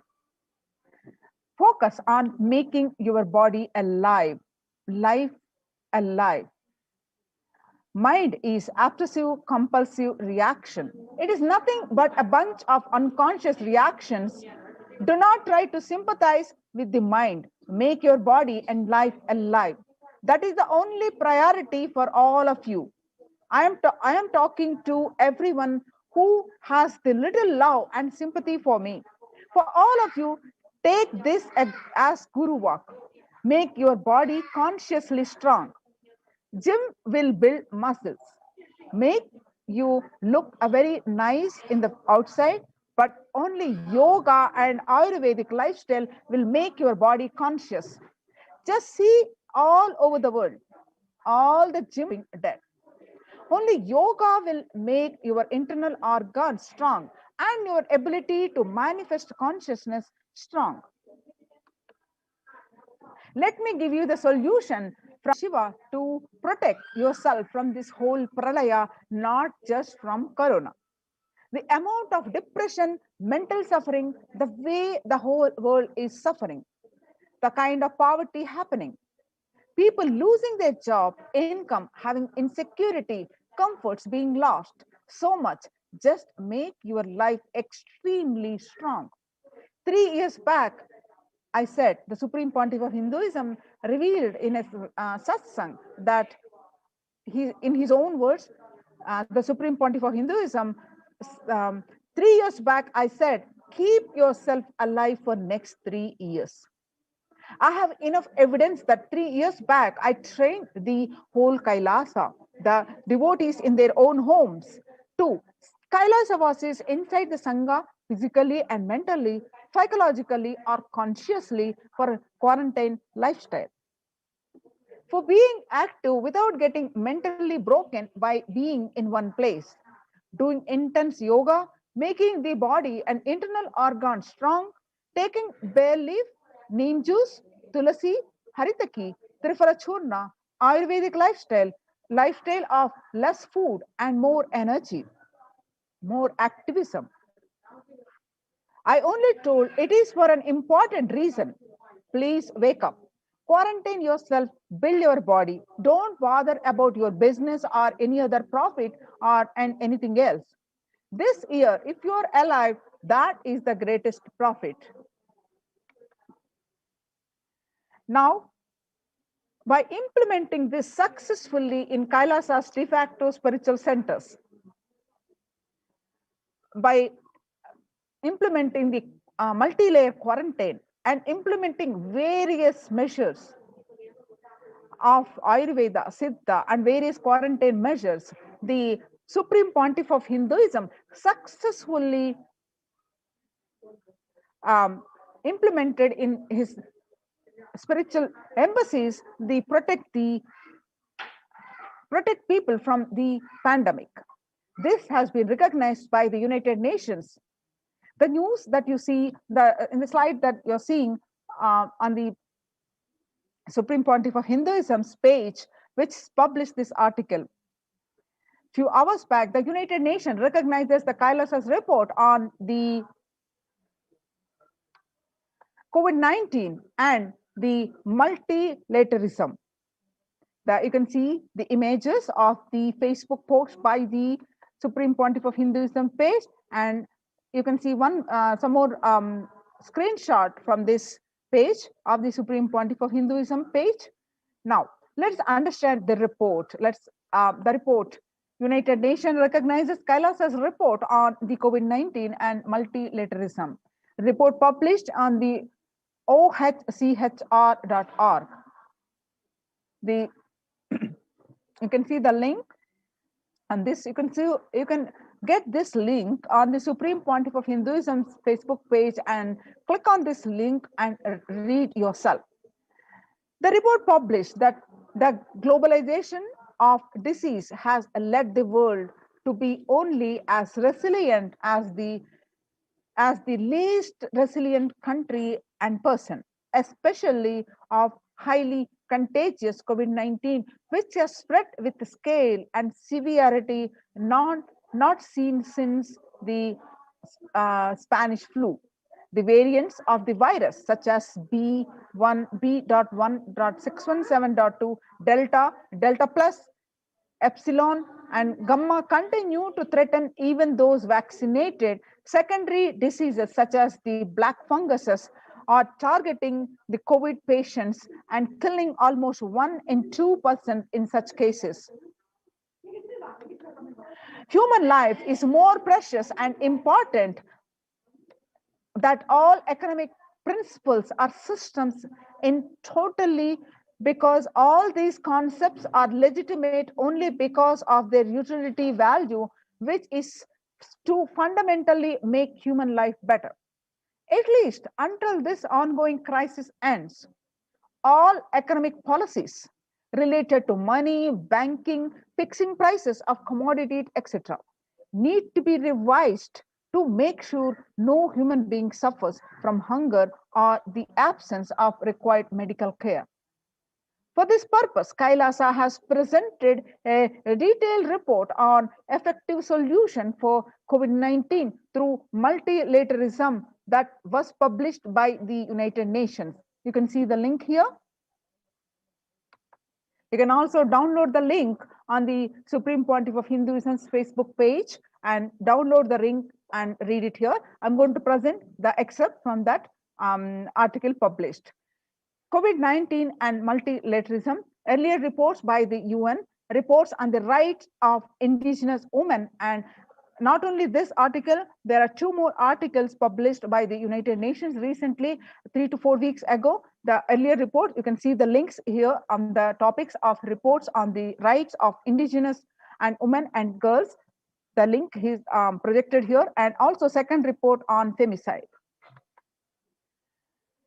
The introduction of the key obstacles, globalization of diseases, had led the world to be only as resilient as the least resilient country and person, especially for highly contagious COVID-19, which has spread with scale and severity not seen since Spanish flu. The variants of the virus, such as the Delta plus Epsilon, continue to threaten even though vaccinated. Secondary diseases such as the black fungus are targeting COVID-19 patients and killing almost 1 in 2 persons in such cases. Second, the distorted policy decisions and conflicting principles can lead to polarizations amongst nations and within, leading to various extremes such as the hoarding of vaccines in some places, the wastage of vaccines in others, and an unaddressed shortage of vaccines globally. Third, the pandemic has exposed the fragility of the global system. The disruption in the supply chain is especially worrisome for essential food supplies, which disappropriately affects the already most even worse, even more. Fourth, the lockdowns have brought the global economy into crisis, bringing recessions and worsening unemployment rates. Frequent lockdown and the ongoing threats of the famine, especially in countries where the employment is predominantly informal, are exacerbating worries that starvation may cause more suffering than the virus itself. Far more than SDG2, zero hunger, the number of now predicted to come close to 1 billion. You can see the various articles published. Based on these articles, you can see the various articles. The report is submitted. I am projecting the various articles.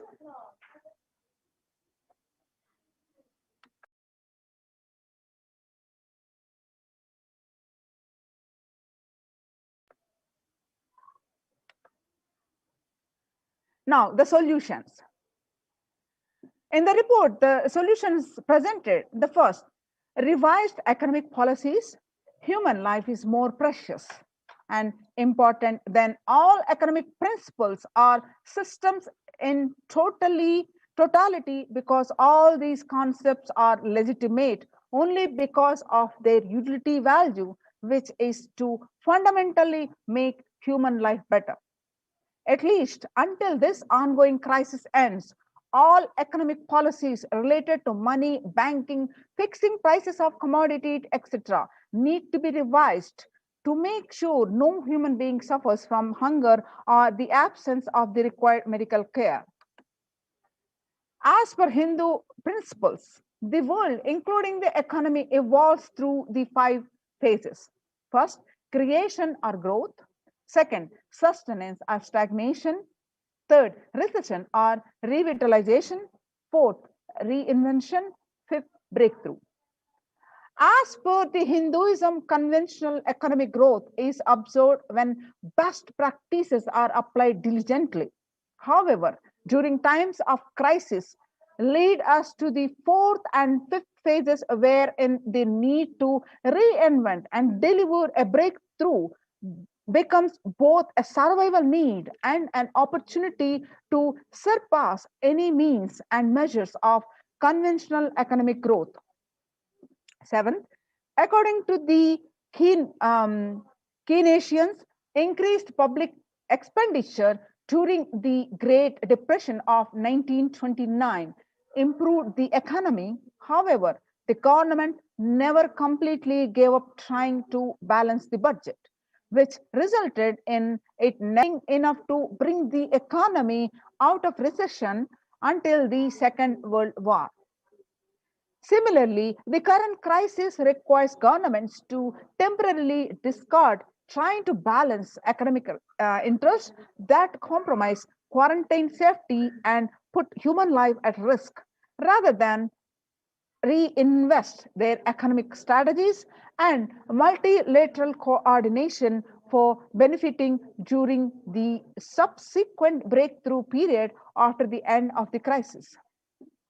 Hindu multilateralism, there is an immense inequality in the capacities of governments, organizations, and people in 2 groups. That is, first one is health response, second one is economic recovery. surviving the high contagious COVID-19, where the world is only as resilient as the least resilient country, and the person requires governments, organizations, and people to collectively address the crisis. From the 3200 BCE, nations in Asia had multilateral treaties based on the Hindu principle Vasudhaiva Kutumbakam. That means entire world is my family. This verse is from the Maha Upanishad, chapter 6, verse 71 and 72 and 73. You can see the articles of what we presented, the published in the report, the various articles published.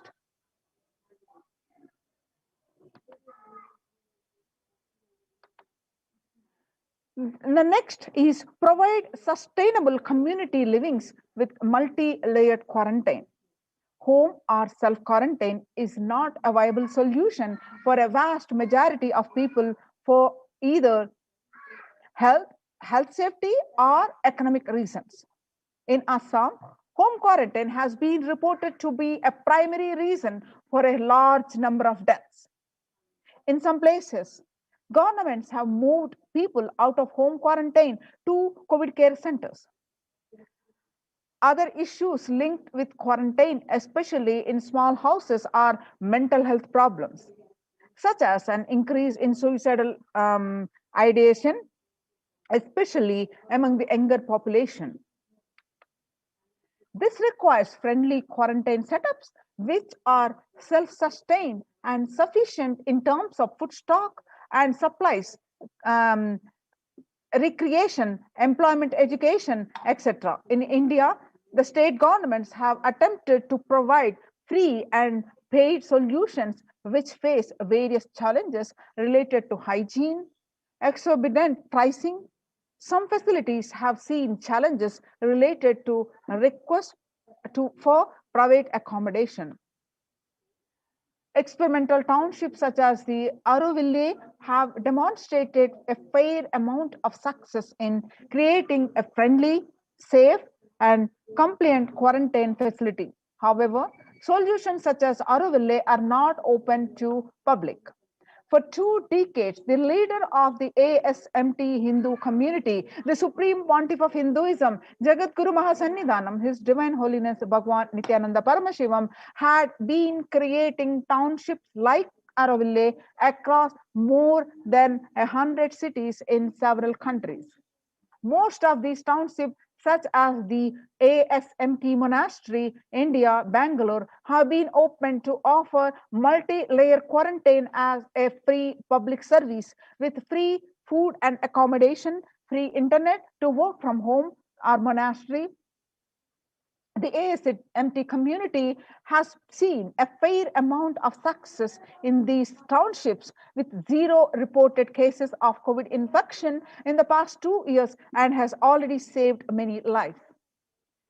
The Supreme Pontiff of Hinduism, Nithyananda Paramashivam, has urged citizens worldwide, especially from regions severely affected by the pandemic, to protect themselves as the topmost priority and avail these free quarantine facilities that the community has created, especially as home quarantine has failed for many and is known to be a primary reason for large number of deaths in many scenarios.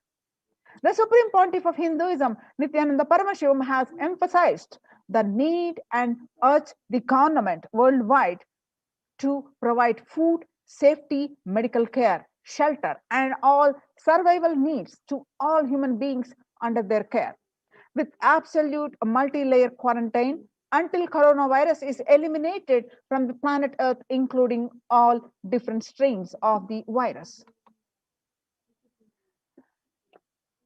The references to this, what we presented, you can see in the report. The next report, D, educate citizens on individual pandemic management. Unlike previous pandemics, the current era provides active, real-time, and visual information about fatalities. Underreporting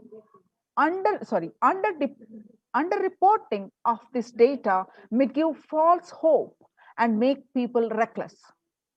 Exaggerations in reporting can also make people reckless, as they may feel eventual death is due to coronavirus is inevitable. Proper education is extremely crucial, as it will dramatically reduce the number of deaths and reduce the challenge on the healthcare systems. Alcohol-related deaths have hit the record high during the pandemic, as long post-lockdown liquor lines are some extremely worrisome issues regarding which people need to be educated. As a top priority, people need to be given confidence in their life and security about their future for them to stop behaving recklessly and fall into depression and commit suicide. Leveraging best of different economic systems based on charity, barter, and money. Ancient Hindu economic treatise by Paramashiva, the primordial Hindu divinity, describe three kinds of economic systems and their principles. First, for things that do not perish by sharing, such as education and knowledge, Paramashiva recommends that no fee be charged. Second, for survival needs, such as food and health care, barter and charity are recommended. Third, for all other infrastructure and development works, service and commodities, gold and conventional currency-based options are allowed.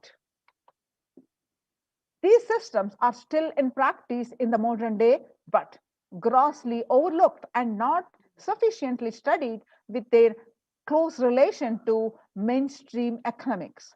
The World Health Organization, WHO, and the GISAID provided yearly access to data regarding the virus. This is an example of an open knowledge-based economic policy where critical data about the virus was not monetized. Similarly, South Korea helped the USA access masks and testing kits, and there was a hope that this would lead to a reciprocal arrangement in terms of vaccines, which is like a barter-based model allowed in food and healthcare. The next F, Hindu policies for food security. A highly effective concept for ensuring food security in ancient Hindu nations was that of food grain banks. These were prevalent until the 18th century. The elderly in villages would start food grain banks with a seed capital of grains collected by the fundraising. If any person met with a crisis such as the crop failure, a food grain bank would lend them grains in exchange for an interest. The compound interest was prohibited in grain banks, which the debtor was expected to return with the principal grain amount during the next harvest. The bank would expect its reserves of food grains based on interest earned and donations. At the time of severe crisis such as famine, the entire village would be able to withdraw these grains. And if required, all such grains loans would be written off on humanitarian grounds. In Hindu temples, food is shared for free as a policy. This was the case in both ancient times and in modern times. For 27 years, even every month, the Hindu ASMT community has served more than 3 million free organic meals in religious gatherings to everyone without discrimination and has served over 1 billion free meals in total. Such private and public efforts are crucial to ease the threats of starvation, which is estimated to hit 1 billion people worldwide. Next, monitor global health. The crisis requires governments to take aggressive, proactive measures to monitoring health. Smartphone applications have been used by the governments that are based on health code, color systems that categorize individuals into 3 color groups based on their health status and travel history, and then determine whether they need to be quarantined. You can see what we presented so far. You can see the supporting articles projected.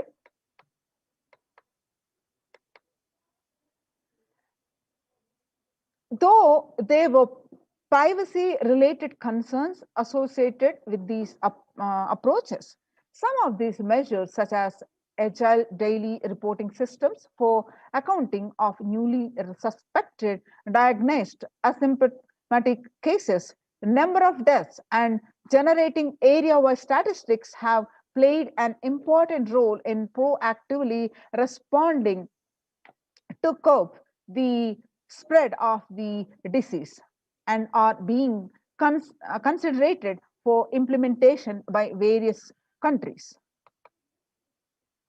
I can see the reports of support, the articles of support.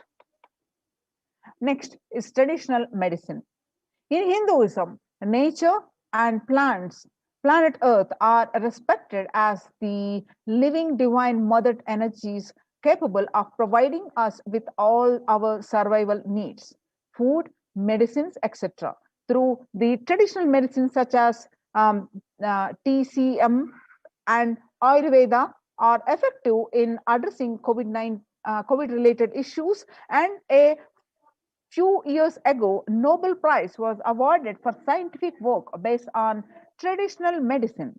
The mainstream Western medicine has chosen to characterize Ayurveda as a pseudoscience and TCM as unscientific. Such demeaning of traditional medicine systems have led nations to consider taking defensive unilateral decisions to protect their interests. The outright rejection of traditional medicine is not wise, and such policies should be revisited, especially as these medicine systems are time tested and have kept people healthy for several generations. Kailasa Union recommends governments worldwide provide solutions like Kailasa's Hindu medicinal care, which includes completely free of charge services such as Ayurveda, yoga, Siddha, and Western medicines, and multi-layered quarantine for complementing their ongoing public health efforts. You can see the supporting articles here, projected here.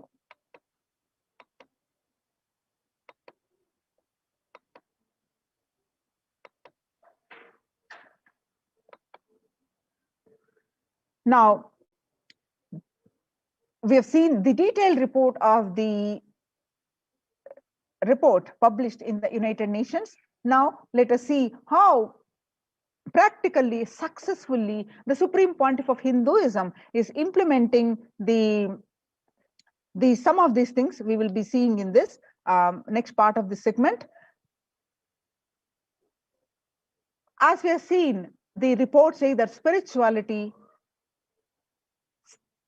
solves the mental distress or depression or suicide tendencies and the one and all, especially in the young adults. Now, the reason the Supreme Pontiff of Hinduism, since born, he was reviving the temple sciences and ecosystems. With these blessings of the Supreme Pontiff of Hinduism, Jagat Guru Mahasannidhanam, His Divine Holiness Bhagwan Nithyananda Paramashivan's blessings, let us understand more on the revival of the temple sciences and ecosystems. Now, how are the Kailasa's ecosystems are functioning, where across India, the temples which function thousands of years seamlessly are shut down due to pandemic. For example, due to the rising in COVID-19 cases in Maharashtra, the Shirdi Sai Baba and Mumbai Siddhivinayak temple will remain closed for devotees from recently till further orders. The officiating Chief Executive Officer Ravindra Sri Siddhi Sai Baba Samsthan Trust revealed this. Siddhi's temple administration took the decision after the Maharashtra government on Sunday announced a weekend lockdown and night curfew in the state to control the spread of the virus. The Puri Jagannath temple to remain closed for devotees, keeping in view of the surge of the COVID-19 cases in Odisha and also in Puri, the authorities of the temple of Lord Jagannath in the pilgrim town on Sunday.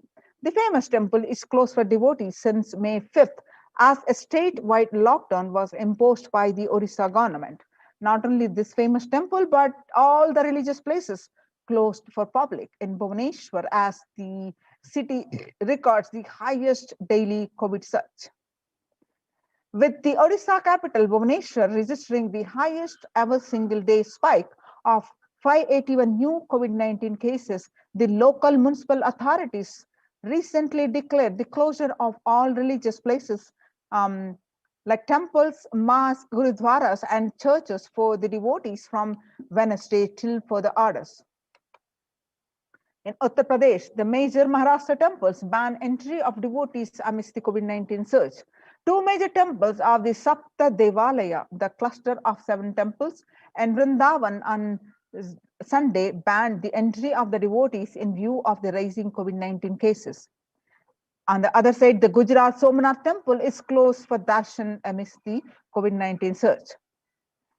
In view of the surge in the COVID-19 infection, the Somnath Temple Trust has announced that the temple will remain shut for devotees from April 11th for an indefinite period. On the other hand, in South India, Tamil Nadu, the Chola era temple murtis were has been vandalized in Pudukkottai, Tamil Nadu. A devotee who went to temple was shocked to find all the murtis in the temple in a beheaded state. He lodged a complaint in the local police later. The Kailasa temple in a village in Pudukkottai is said to belong to the era of Kuluchunga Chola II. With Shiva as the presiding deity, the temple houses other deities such as the Ganesha, Parvati, Muruga, and Krishna and Nandi. All of these murtis were discovered in a beheaded state few days ago. The Supreme Pontiff of Hinduism has been reviving the Kailasa. Now, in the times when the COVID-19 is rampant and the ancient temples are in a lockdown because of the risk of the widespread corona disease, the devotees of these temples were visiting and having darshan of their gods and goddesses for thousands of years. Yet, all these ancient sacred sentiments have come to a harming halt after the lockdowns have taken place. The religious fervor of the devotees is being lost due to the pandemic. The Supreme Pontiff of Hinduism is reviving the e-Kailasa ecosystem and bringing all the ancient traditions of the online platforms on Kailasa TV, YouTube, and Facebook. Now, let us understand the basic of why deity worship with the blessings of the Supreme Pontiff of Hinduism, Jagadguru Mahasannidhanam, His Divine Holiness, Bhagavan Nithyananda Paramashivan's blessings. Why deity worship? In his own words, Supreme Pontiff of Hinduism says, please understand, deities are not mere idols. They are embodiment of ideals. We do not worship the idols. We worship the ideals represented through the idols. When the divine is present before him in a form that he can see, touch, and relate to, the transmutation becomes an easy and joyful process. Second, the deities in a real kshetra. A kshetra is the one where the high frequency vibration is radiated all the time. The deities in a real kshetra are always curved in the form of an ancient masters and enlightened beings. Even though they are no longer in the body, they can be invoked through the name or the form they used while in the physical plane. When we pray to the deity or chant its name, the corresponding divine vibration is automatically awakened. and becomes available on the energy plane to guide and bless us. The Supreme Pontiff of Hinduism says, we mastered the science of bringing the divine to the deities and expressing the divine through the deities. The whole science has been mastered in the Vedic tradition. The revival of temples will be the revival of world peace and world bliss. Revival of temple culture and deity worship, where people are made to look in, and that is where the revival of Sanatana Hindu Dharma, the Advaita Satya, the principle of oneness, is going to happen. The deities, the divine has infinite qualities, attributes. In Sanskrit, we call as the Ananta Kalyana Gunas. To say the infinite qualities, auspicious qualities, they manifest in different forms to save the devotee or to save the world from destruction. For example, Shiva saved Markandeya in the form of Kala. Markandeya was destined to die as a young boy at the age of 16. Knowing this, his parents were devastated. So the Markandeya, to remove the sorrow of his parents, he decided to live for good. So he prayed to Paramashiva intensely, and the day of his life period and ended, the Kala, the Lord of Death, has come to take his life away. When that time the Markandeya intensely prayed to Paramashiva and hugged the Shivalinga, and Paramashiva along with the Devi appeared and the saved Markandeya from the Kala, the Lord of Death, and become Kala. Not only he saved from the from Kala, and he gave him the boon of eternity, Mrityunjaya. Markandeya became Mrityunjaya, and that's when he wrote the Maha Mrityunjaya mantra and lived the life of eternity. So in the same way, Paramashiva danced in ecstasy. Nataraja, the king of the dancer, and performs the Panchakrityas of the creation, sustenance, rejuvenation, and pulling out of delusion, and giving us the liberation. The cosmic dancer is Nataraja. We worship him as Nataraja. Mahavishnu's every action of showering blessings on the world becomes Lakshmi. Brahma's very action of constantly sharing the wisdom becomes Saraswati. So each of the actions of the ultimate becomes an independent intelligence and energy. When you connect with those independent intelligences, those deities, whatever you want immediately happens. Whatever result you want, worship with rights those divine energies who are the personification of those specific actions. Immediate results are achieved by connecting with those deities. In this world, this can be a powerful method through which you can achieve whatever you want in your life.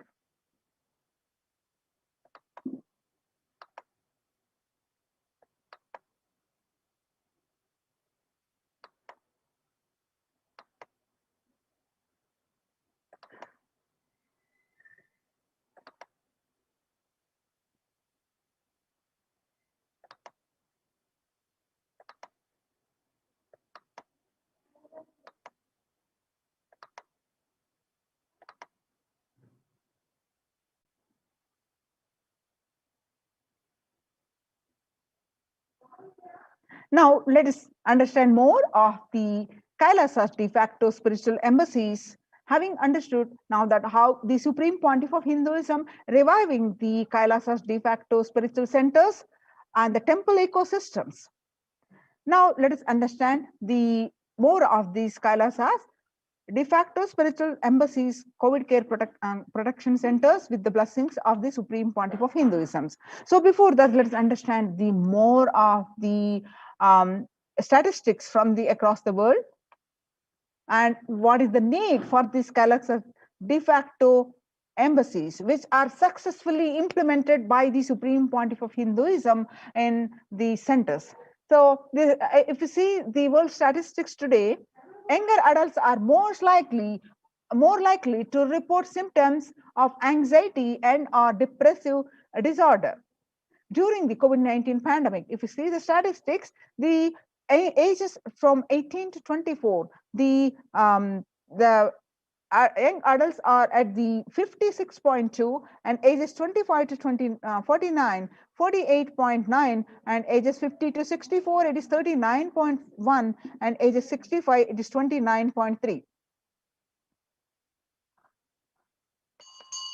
Average share adults reporting symptoms of anxiety disorder and or depressive disorder in January to June 2019, what it used to be 11%, and in January 2021, in just 1 month, it increased from 11% to 41%. The state share of adults reporting symptoms of anxiety and or depressive disorder during the COVID-19 pandemic from the another news report says the same, the 56.2% from ages 18 to 24, which from 65 age group, it is 29.1%. That means it's young adults, it is more exhibiting. So how are you feeling? What employees say they feel more than half the time at work? They feel tired. 34% reports they are tired. 34% report they are stressed. 27% report they are burnt out, and 22% report they are discouraged, and 19% report they are distracted, and 17% report they are depressed. So COVID-19 is a significant stressor for most Americans. Nearly 8 in 10, that is almost 78%, say the coronavirus pandemic is a significant source of stress in their life. Nearly 7 in 10, that is almost 67%, say they have experienced increased stress over the course of the pandemic. And more statistics on the world today, 1 in 4 essential workers, that is 25%, diagnosed with the mental health disorder since the start of pandemic. The COVID-19 could exacerbate doctors' existing mental health burden.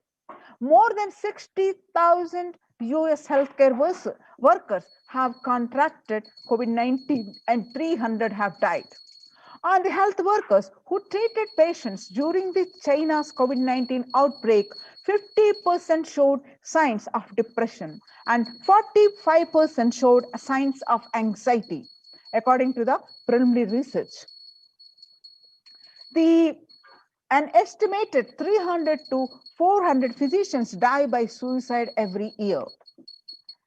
Some more reports of the world today that self-reported mental health among the pregnant women, the new mothers, before the pandemic, COVID-19 pandemic, the depression, which was 15%, now during this pandemic, it raised to 40.7%, according to the Helio report. And the before COVID-19 pandemic, what used to be the anxiety, 29%, now during this pandemic, it raised to 72%.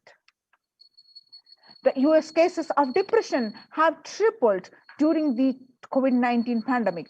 A large study finds a dramatic increase in the number of adults in the United States reporting symptoms of depression during the COVID-19 pandemic. The number of adults experiencing depression in the United States have tripled. According to a major study, researchers estimate that more than 1 in 4 US adults now report experiencing symptoms of depression. Before the pandemic, 8.5% of US adults have reported being depressed. That number has risen to 27.8 as the country struggles with the COVID-19. And some more reports from World Today that young workers hit the hardest. Ages 20 to 25 about 89% reports the burnt out. They report, and 26 to 37% report 83%, and 73% of ages between 38 to 54% report, and the 62% report 55 to 74 age, which reports of burnt out. Now, let us see the contributions from Kailasa's Department of Human Services with the blessings of the Supreme Pontiff of Hinduism.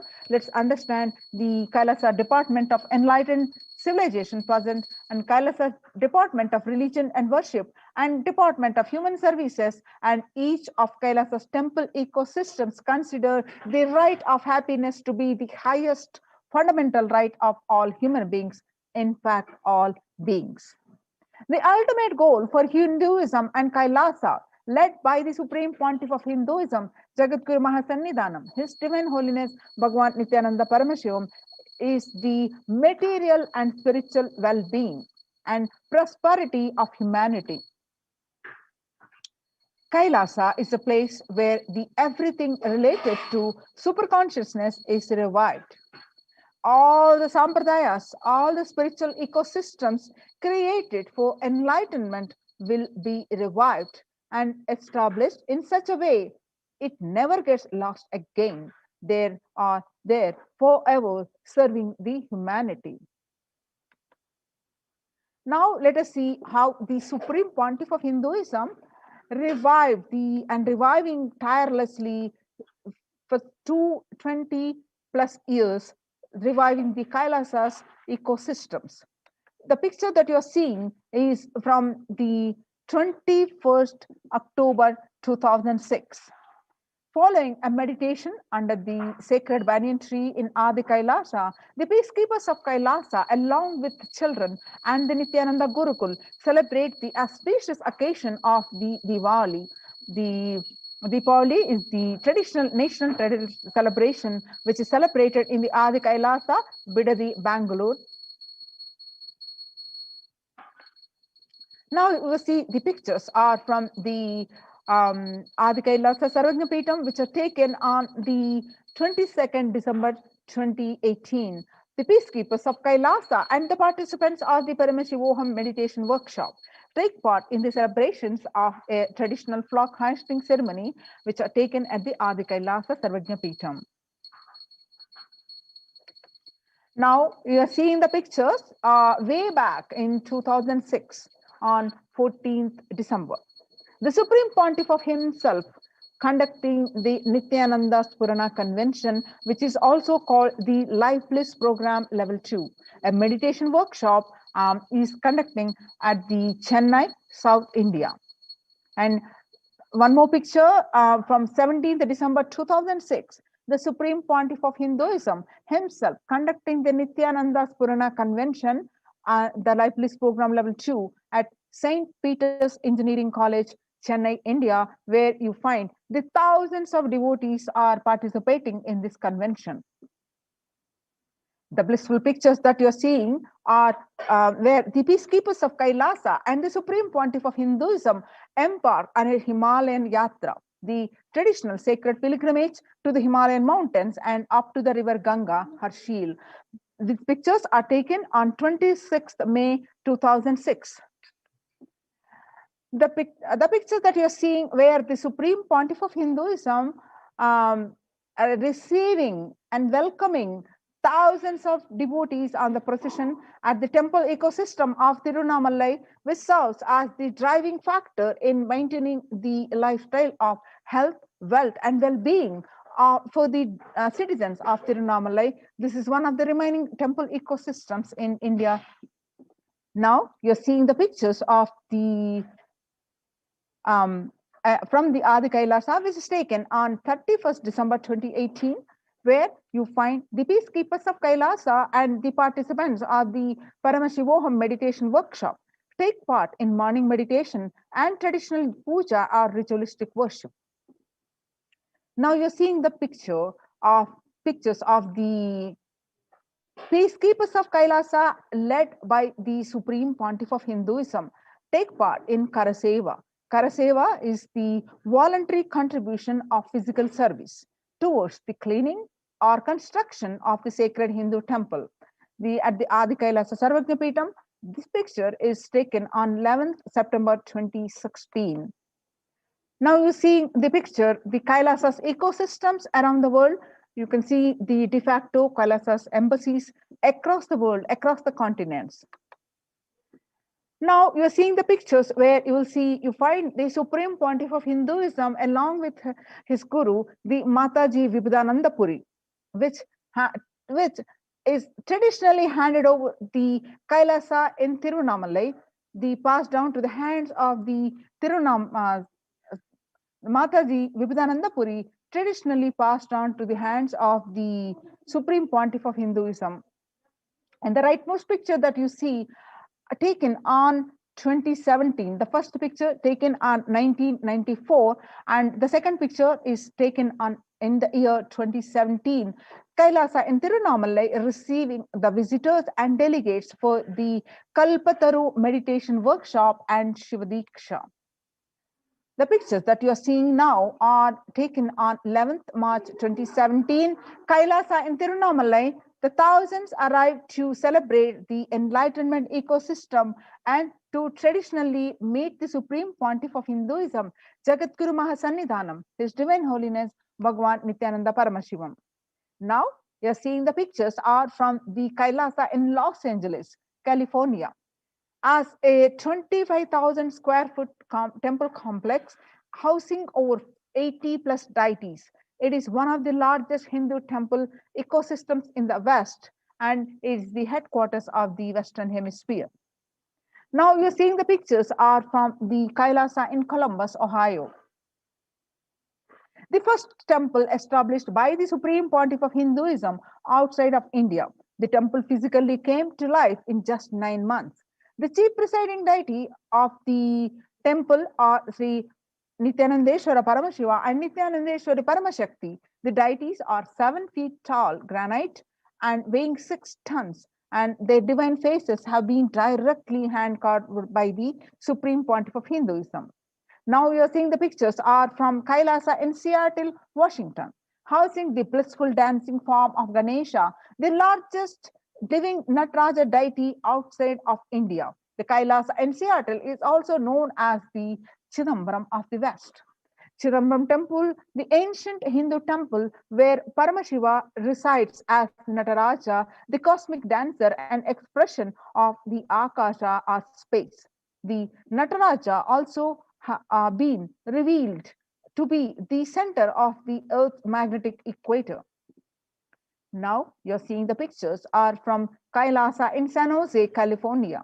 Inaugurated in 2009, Kailasa in San Jose radiates the energy of the Madurai Meenakshi temple. The chief presiding deities of the temple are Devi Meenakshi and Nithyanandeshwara Linga and Nithyanandeshwara Paramashiva and Devi Nithyanandeshwari Paramashakti, which have been created, installed and energized by the Supreme Pontiff of Hinduism.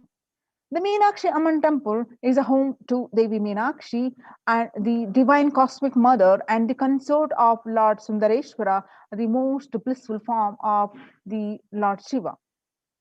Now you are seeing the pictures in St. Louis, Missouri, USA. Alongside the Shivalinga and Nityananda Ganesha, the Kailasa in St. Louis carries the energy of Tirumala Tirupati Devasthanam, the of South India, and houses one of the tallest Venkateshwara deities in North America, along with his consorts Sri Devi and Bhudevi.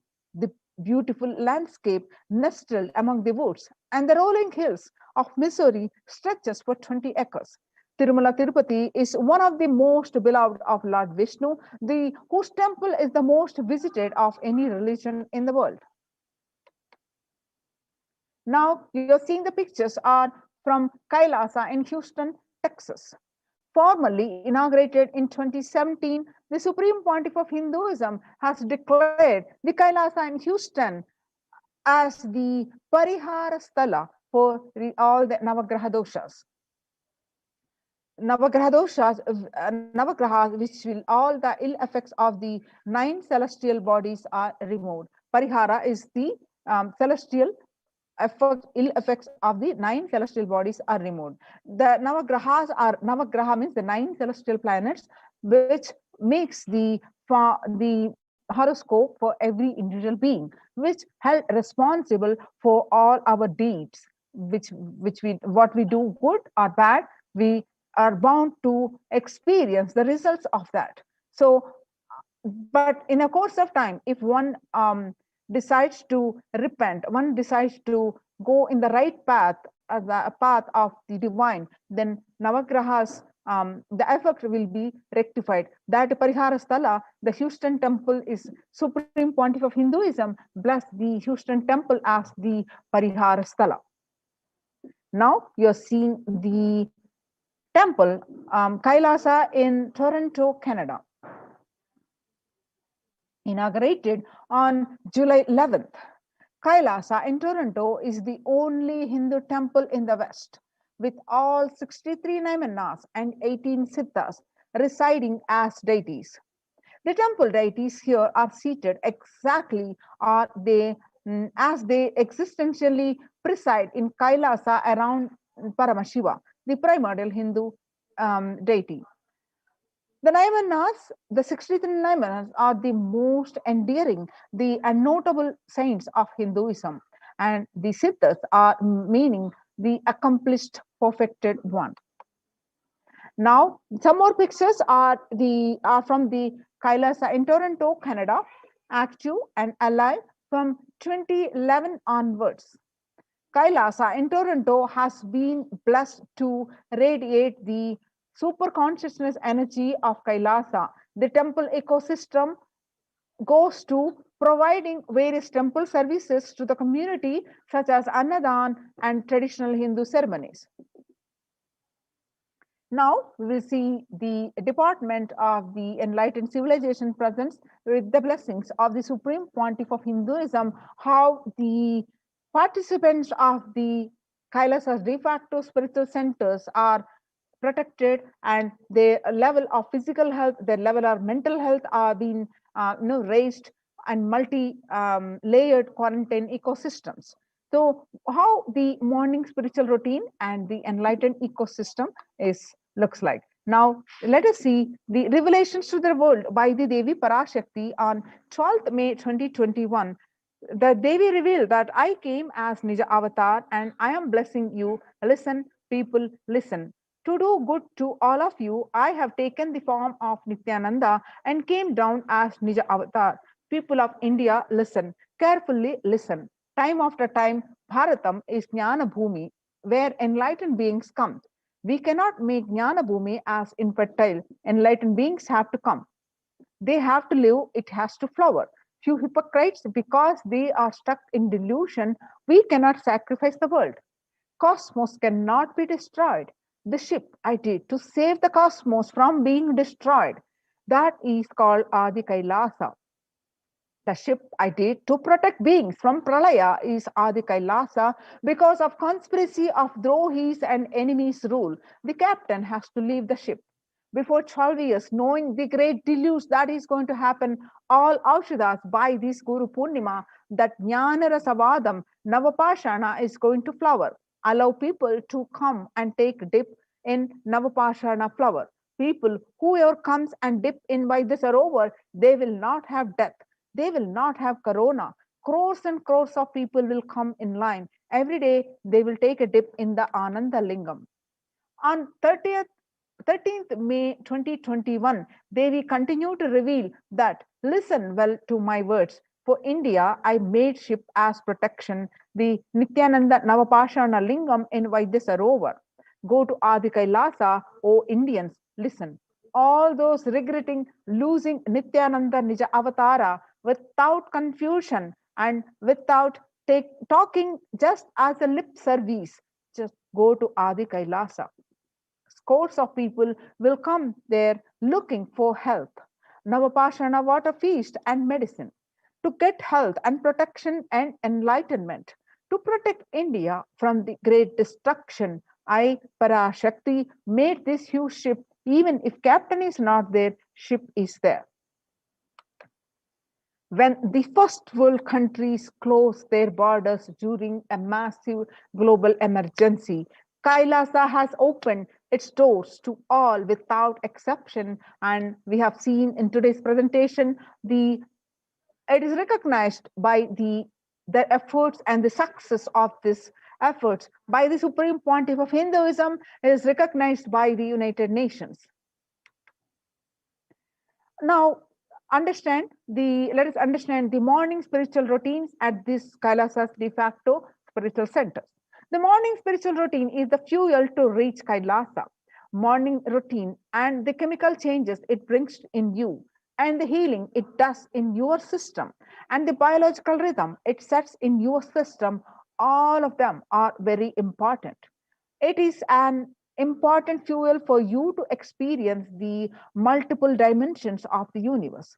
The spiritual routine and integrity to spiritual routine initiations are completely private, personal between you and me.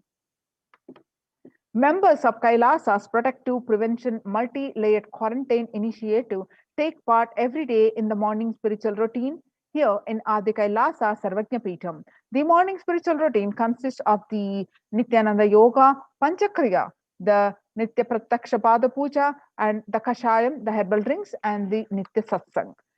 And morning spiritual routine will tune your biological clock to the spiritual practices, because the chemistry you enjoy inside matters. That decides the kind of place, the kind of plane of the universe, the dimension of the universe you are going to experience. Kailasa or Patala. Kailasa is where Paramashiva lives, the highest abode. And Patala is where demons live, the lowest abode. Swarga or Naraka. Swarga is the heaven and Naraka is the hell. So morning spiritual routine is the direct path to Kailasa. Supreme Pontiff of Hinduism says that persons who is in love will wait to spend time with the beloved. If you are a seeker, and you will be waiting for this 5 hours every day, because that is the time you get near what you are seeking closely. A person who is in love will be waiting to spend time with the beloved. A person who is seeking will be waiting to spend this 4 hours, because this is the time you get closest to what you are seeking. Your seeking takes shape into the system. When your beloved comes near you, if you are tired and love is gone, dead. During the morning 4 hours, if you are bored, your seeking is dead and gone. You need thorough overhauling inside you. You need to ask yourself, and you need to question many of your answers. You need to bring pure questioning back to your life, says Supreme Pontiff of Hinduism. Now, let's understand a little bit more details of this morning spiritual routine. Soon after you wake up, you do the Panchakriya. Panchakriya involves the 5 powerful processes to remove toxins and impurities from your system. Just like how we take a shower every day to clean the external parts of our body, Panchakriya is a powerful cleansing process which cleanses the internal organs of our body, keeping it cool. These techniques not only cleanse our body, but brings a peace and balance to our mind, and lightness and bliss to our being. And after that, we do the yoga. When we do the yoga, you experience your entire body becoming an Amrita Sharira. Amrita is a nectar. So Amrita Sharira is body. So body filled with nectar. You become an ecstatic body that just by air, without any external touch. In puja, you experience the space of bhakti, devotion, the space of surrender that occurs to you from this devotion, moves you from the I, which is so heavy, to Guru or God. This surrender allows us to drop all the unnecessary baggage from the head. One of the beautiful pujas in Hinduism is Rudrabhishekam. In Rudrabhishekam, we offer sacred baths to Shivalinga, while chanting the powerful mantras. The Shivalinga is a deity which beautifully represents the divine. Its form indicates how God is beyond form and formless. Puja, we sit down and connect with the God by performing the Rudrabhishekam. O Sadashiva, oh God, I know you are the source of everything. You are everything and you are in this Shivalinga. You are in this body and let me connect with you. Let you reveal yourself to me. When we sit in that power, we sit with that context. We do and do the action of Rudrabhishekam, we experience the Bhava Samadhi. Only in Bhava Samadhi can give us the highest taste and higher joy in life. Rudrabhishekam is a beautiful ritual which allows us to experience the Bhava Samadhi of Shivoham, that I am divine. The morning spiritual routine, when we are integrated to that, we manifest Shaktis and spiritual powers with the morning spiritual routine. If you just follow this morning 5 hours enough, you will have Vak Shakti and all Shaktis manifesting in you, because all the obstacles for manifesting Shaktis, the tiredness, boredom, pitta, fatigue, everything will be churned out in that morning 5 hours. The morning puja is the most powerful mandala process, Shakti Pata, the melting your being, and then sitting and listening to the sacred truths. Constantly inspiring, engaging, alive, and awakening. Just this morning 5 hours, if you can bring integrity and authenticity, all the obstacles stopping you from proper manifestation will disappear. You can perform all the spiritual practices by yourself, like morning yoga, nitya puja, but there will always be a risk of losing your initial inspiration and excitement after a few days and after a few weeks. Living in the enlightenment ecosystem, if your boredom and tiredness try to pull you down, the Sangha will protect you, help you by giving a wake up call and supporting you to complete your incompletions. No. So join the COVID care protection centers, which is now recognized, appreciated by the United Nations. I'm sorry. Join these highly appreciated, recognized by the United Nations, these COVID care protection centers. Register now through the link below, https://kailasa.org/Kailasa care. The https://kailasa.org, KAILAASA,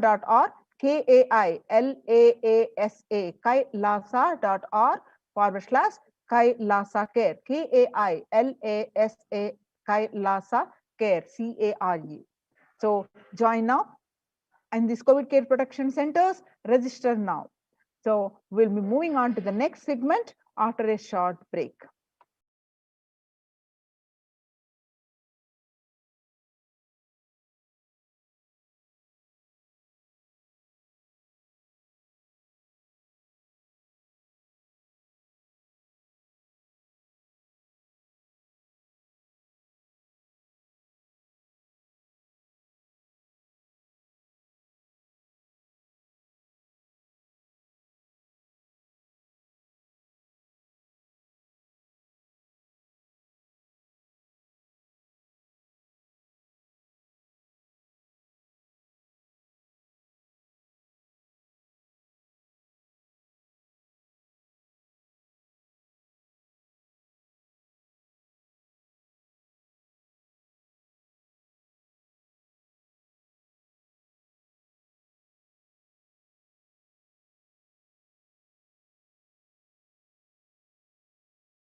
What I mean by the word Kailasa, listen intensely.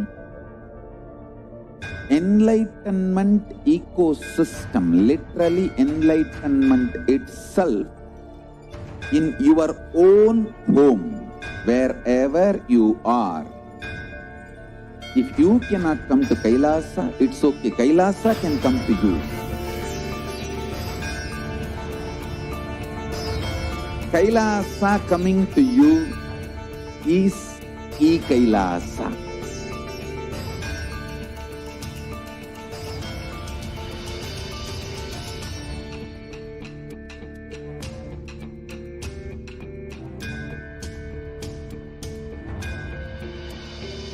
I will revive Hinduism. I am a Hindu revivalist, not by any revolution, but by evolution.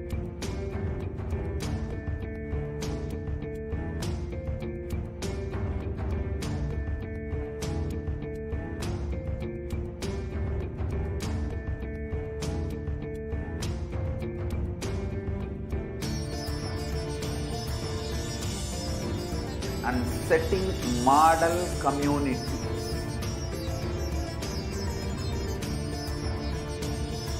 Kailasa, enlightenment ecosystems, Sarvanya Pitas all over the world.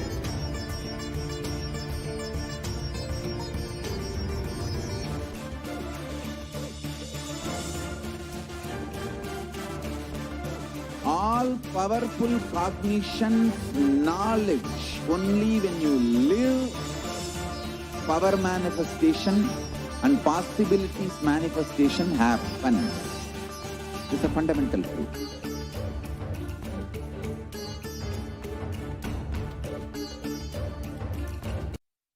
Connecting with the divine with your eyes closed is meditation.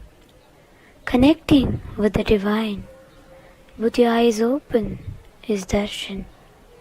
Come, let us all now move from meditation to darshan. Slowly, very slowly.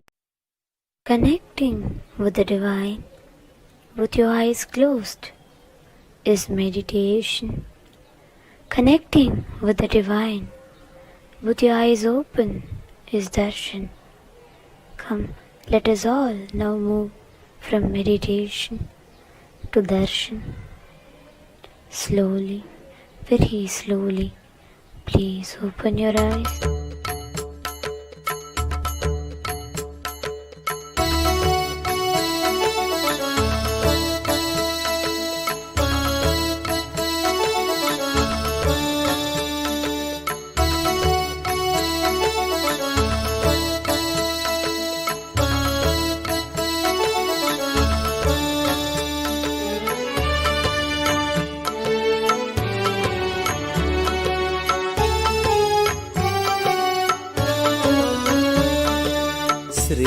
श्रीनित्यनन्दात बन्धो भस्मलिप्ताङ्गगाङ्गेय कारुण्य सिन्धु श्रीनित्यनन्दात बन्धो भस्मलिप्ताङ्गगाङ्गेय कारुण्य सिन्धु श्रीनित्यनन्दात बन्धो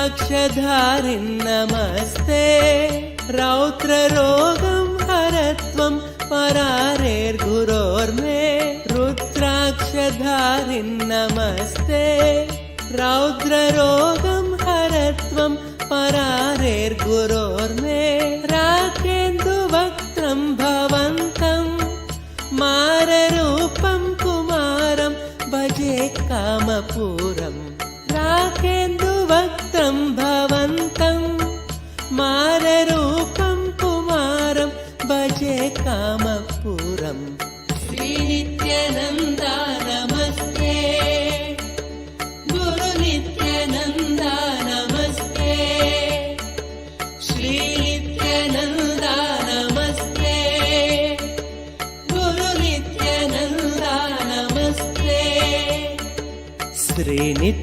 नित्यानन्दार्थबन्धो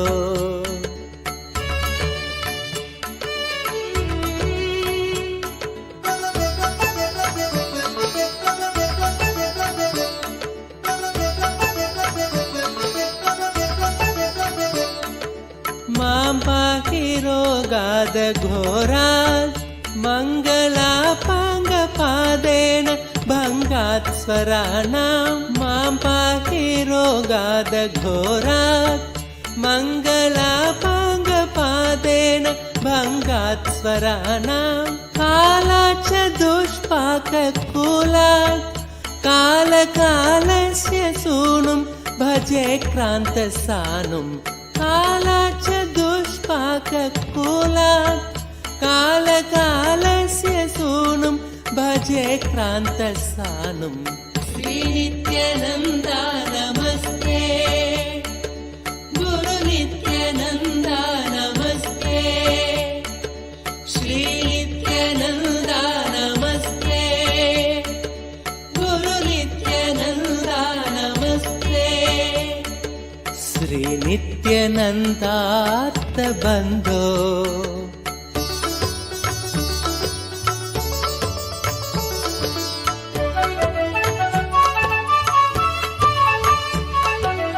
ब्रह्मादयो यस्य शिष्या ब्रह्मपुत्रा गिरौ यस्य सोपानभूता ब्रह्मादयो यस्य शिष्या ब्रह्मपुत्रा गिरौ यस्य सोपानभूता सैन्यं सुराक्ष्वापि सर्वे सामवेदादिगेयं भजे नित्यानन्दम् सैन्यं सुराक्ष्वापि सर्वे सामवेदादिगेयं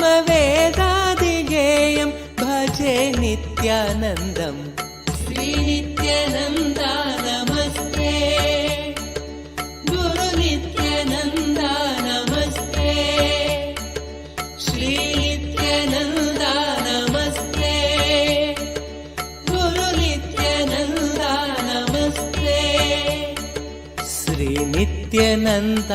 श्रीनित्यानन्दार्थबन्धो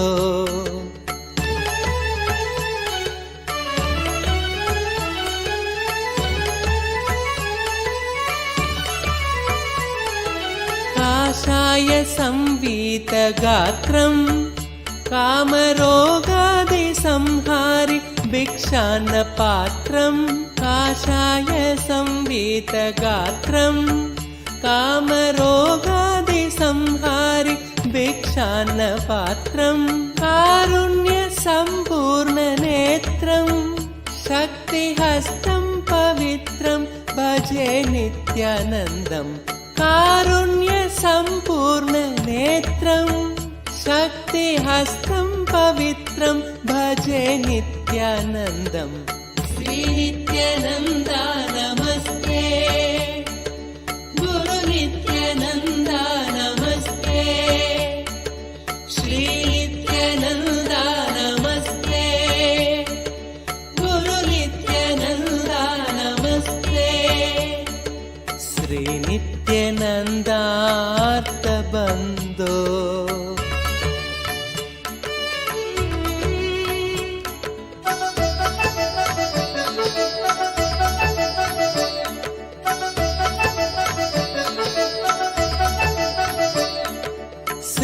श्रीनित्यशैले वसन्तं साधुसङ्गस्य रोगान् सदा संहरन्तं श्रीनित्यशैले वसन्तं साधुसङ्गस्य रोगान् सदा संहरन्तम् ओङ्कारतत्त्वं वदन्तं शम्भुकर्णे हसन्तं भजेऽहं शिशुन्तम् ओङ्कारतत्त्वं वदन्तं शम्भुकर्णे हसन्तं भजेऽहं शिशुन्तम् श्रीनित्यानन्दा नमस्ते गुरुनित्यानन्दा नमस्ते श्रीनित्यानन्दा नमस्ते गुरुनित्यानन्दा नमस्ते श्रीनित्यानन्दार्थबन्धो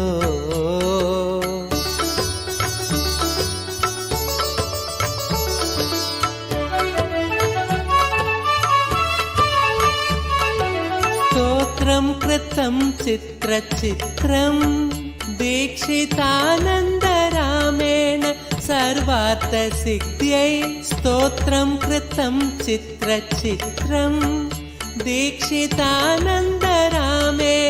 सर्वार्थसिद्ध्यै भक्त्या पठेत्यः प्रभाते देवदेव प्रसादात् लभेदाष्टसिद्धिम् भक्त्या पठेत्यः प्रभाते देवदेव प्रसादात् लभेदाष्टसिद्धिम् श्रीनित्यनन्दार्थबन्धो भस्मलिप्ताङ्गगाङ्गेय कारुण्यसिन्धो श्रीनित्यनन्दार्थबन्धो भस्मलिप्ताङ्गगाङ्गेय कारुण्यसिन्धो श्रीनित्यनन्दार्थबन्धो श्रीनित्यानन्दा नमस्ते गुरुनित्यानन्दा नमस्ते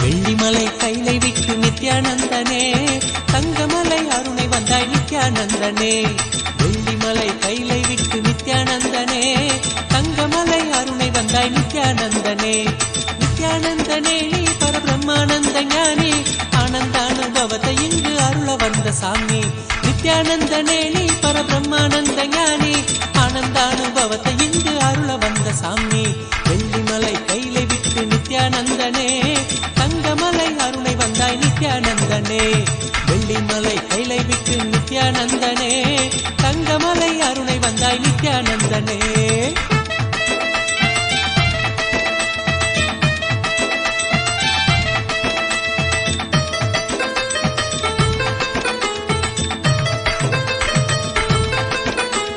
சோனமலை வந்துதித்த நித்யானந்தனே சோனமலை வந்துதித்த நித்யானந்தனே ஒரு ஞான குரு ஆனவனே நித்யானந்தனே ஜீவன் சிவனாக மாற்றி அவ்வியாத்மனோடு சேர்த்து ஜீவன் சிவனாக மாற்றி அவ்வியாத்மனோடு சேர்த்து ஆனந்தத்தின் எல்லை காட்டும் நித்யானந்தனே நித்யானந்தனே நீ பரபிரம்மானந்த ஞானி ஆனந்த அனுபவத்தை இங்கு அருள வந்த சாமி நித்யானந்தனே நீ பரபிரம்மானந்த ஞானி ஆனந்த அனுபவத்தை இங்கு அருள வந்த சாமி வெள்ளிமலை கைலை விட்டு நித்யானந்தனே தங்கமலை அருணை வந்தாய் நித்யானந்தனே வெள்ளிமலை கைலை விட்டு நித்யானந்தனே தங்கமலை அருணை வந்தாய் நித்யானந்தனே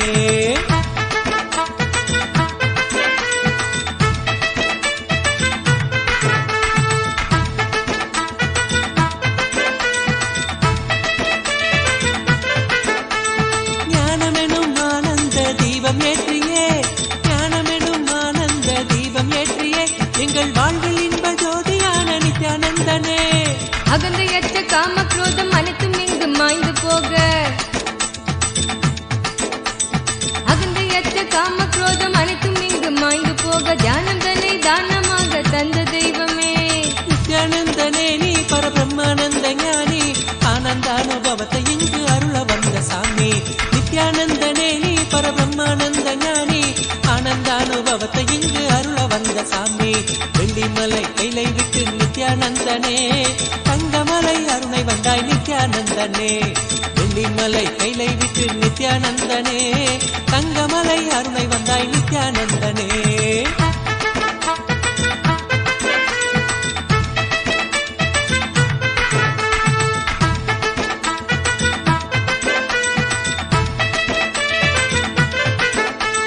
தாரணியின் அவல கோலம் நீக்குவதற்கே தாரணியின் அவல கோலம் நீக்குவதற்கே ஒரு தவத்தின் கோலம் பூண்டனையே நித்யானந்தனே நின் நாமந்தனை நாவில் ஏந்தி ஞான மார்க்கத்தினை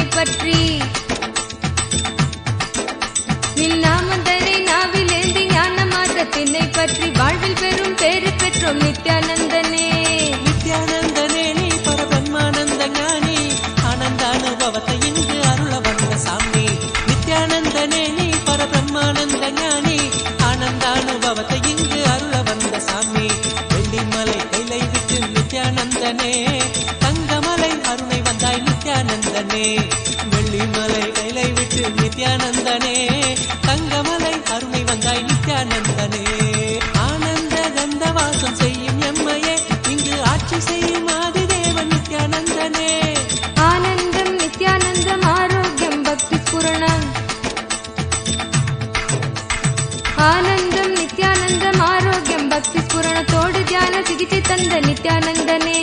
நித்யானந்தனே நீ பரபிரம்மானந்த ஞானி ஆனந்தானுபவத்தை இங்கு அருள வந்த சாமி. நித்யானந்தனே நீ பரபிரம்மானந்த ஞானி ஆனந்தானுபவத்தை இங்கு அருள வந்த சாமி. வெள்ளிமலை கைலை விட்டு நித்யானந்தனே தங்கமலை அருளை வந்தாய் நித்யானந்தனே. நித்யானந்தனே நீ பரபிரம்மானந்த ஞானி ஆனந்தானுபவத்தை இங்கு அருள வந்த சாமி. நித்யானந்தனே நீ பரபிரம்மானந்த ஞானி ஆனந்தானுபவத்தை இங்கு அருள வந்த சாமி. அகமாகி ஜெகமாளும் ஆதிசக்தி நீ நித்ய அவதாரமாய் வந்து வாழும் சக்தி நீ. வல்வினைகள் வீட்டிடவே கொண்ட துயர் மாய்த்திடவே வல்வினைகள் வீட்டிடவே கொண்ட துயர் மாய்த்திடவே வாழ்வின் பொருளாக நின்ற நித்திய சக்தி நீ. நித்யானந்தனே நீ பரபிரம்மானந்த ஞானி ஆனந்தானுபவத்தை இங்கு அருள வந்த சாமி. நித்யானந்தனே நீ பரபிரம்மானந்த ஞானி ஆனந்தானுபவத்தை இங்கு அருள வந்த சாமி. வெள்ளிமலை கைலை விட்டு நித்யானந்தனே தங்கமலை அருணை வந்தாய் நித்யானந்தனே. வெள்ளிமலை கைலை விட்டு நித்யானந்தனே தங்கமலை அருணை வந்தாய் நித்யானந்தனே. நித்யானந்தனே நீ பரபிரம்மானந்த ஞானி ஆனந்தானுபவத்தை இங்கு அருள வந்த சாமி. நித்யானந்தனே நீ பரபிரம்மானந்த ஞானி ஆனந்தானுபவத்தை இங்கு அருள வந்த சாமி.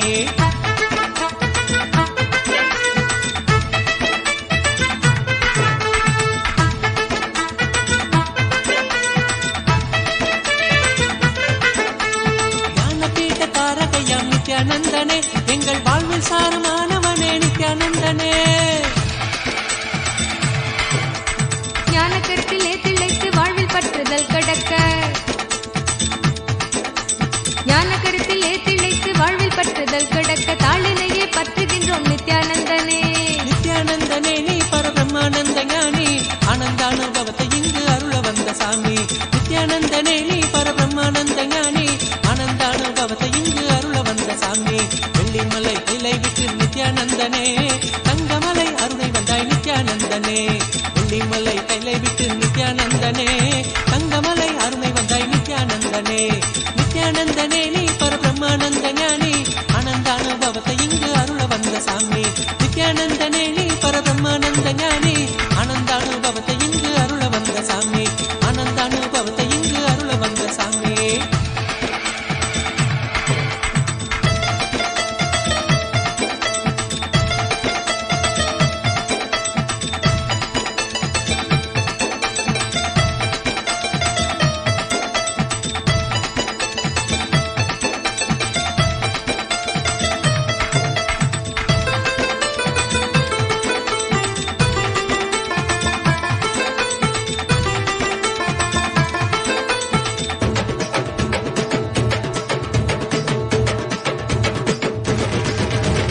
வெள்ளிமலை கைலை விட்டு நித்யானந்தனே தங்கமலை அருணை வந்தாய் நித்யானந்தனே.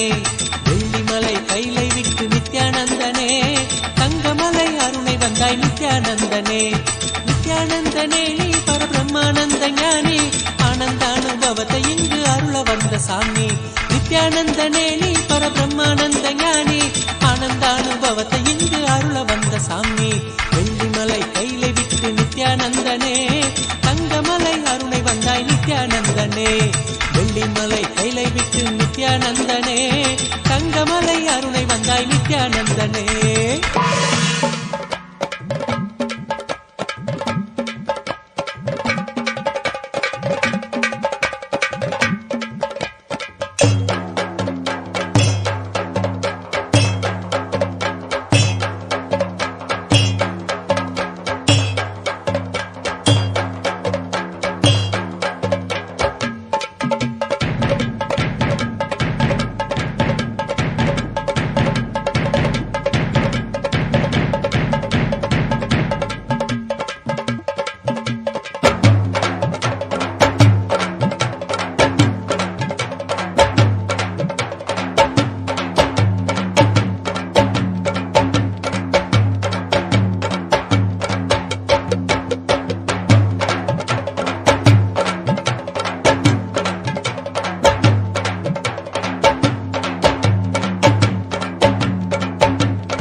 नित्यानन्देश्वर परमशिवसमारम्भाम् नित्यानन्देश्वरि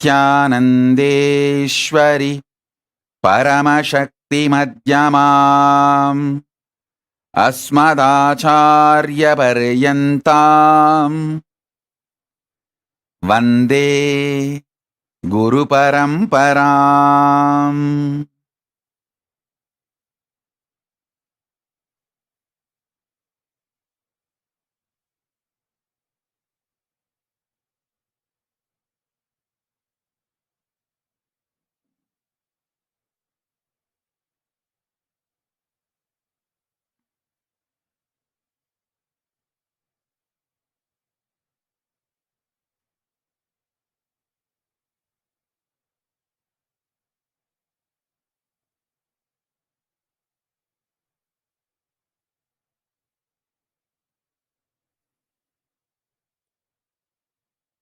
I welcome you all with my love and respect.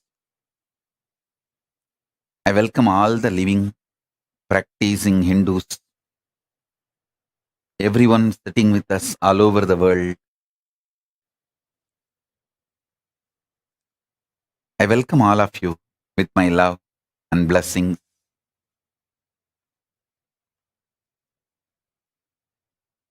Paramashiva's message directly from Kailasa. Listen.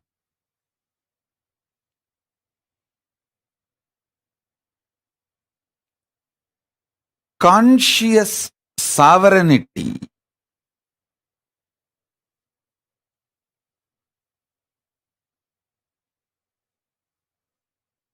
not only brings you the freedom, it brings right purpose for your freedom.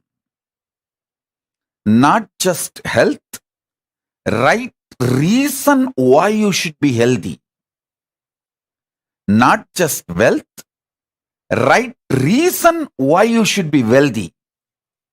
Not just freedom, right reason what for you need freedom, what kind of freedom you need. Understand? Not just powers, what kind of powers you need for your fulfillment. Not just freedom, bringing the purpose for your freedom. Not just bliss, bringing the purpose for your existence. I tell you, the beauty of conscious sovereignty is the moment you hear this truth, get initiated, your inner space expands to that level. You can never go back to the old past, same old personality or identity. You can never back to be same old.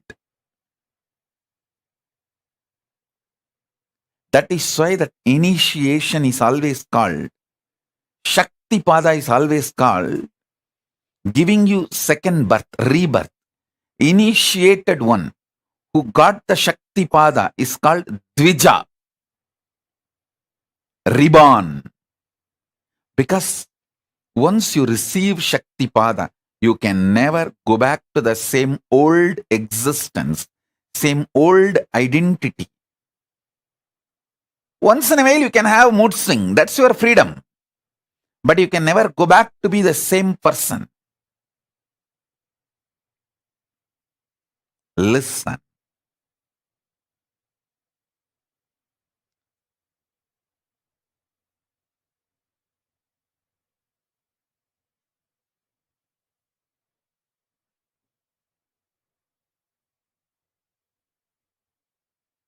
The most beautiful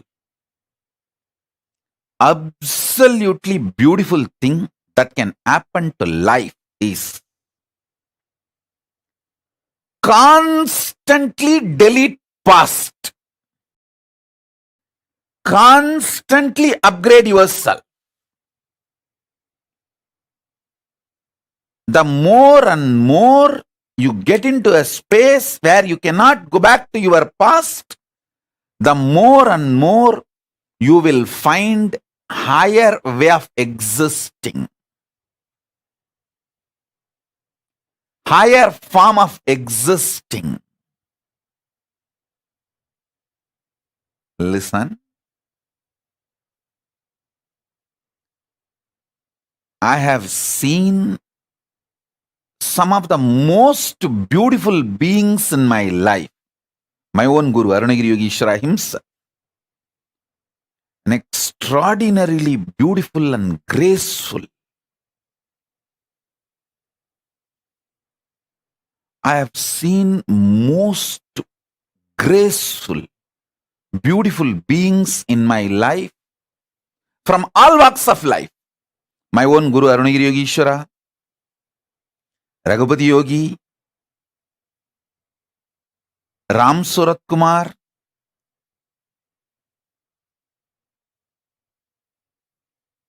at least all these names I uttered, they are all not bound by certain responsibility or organization or organized living.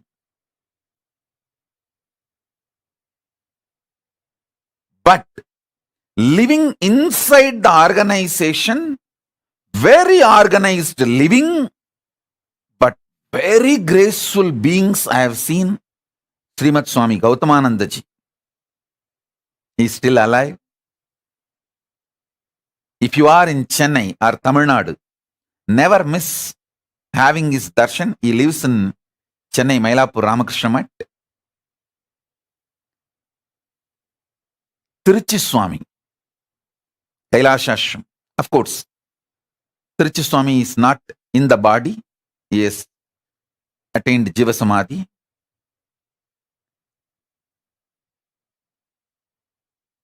Some of these beings, especially Srimad Swami Gautamananda ji, is within the organization. Very organized living. But I have seen him in close quarters. The kind of the conscious sovereignty he manifests. An absolute clarity. Extremely powerful understanding of Vedanta, highest truths, unimaginable. Same way, Swami Kamalatmananda, he is still alive. He is the head of the Madurai Ramakrishna Mat. I had the fortune of sitting at his feet and learning. He radiates the grace of Shiva Bhakti. I have seen such wonderful people in my life who demonstrated, who proved that conscious sovereignty, manifesting it, living it is possible in all walks of life. In all walks of life. Whether you are a free living individual or living in an organization or even married and living with wife, a householder life. I have seen so many graceful people in my life radiating conscious sovereignty. Listen carefully. Some of the greatest revelations I received from my Guru, Arunagiri Yogeshwara. And when I started implementing it in my life.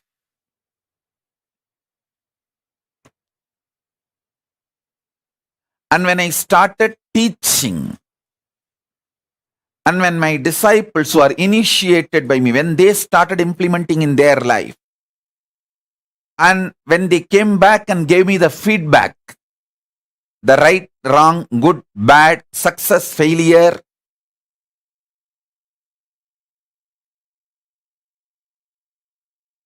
compilation of all this knowledge, the essence of all this I am sharing with you all. So listen, understand. Three things I wanted to convey. Conscious sovereignty brings not just health for the way you want to live your life.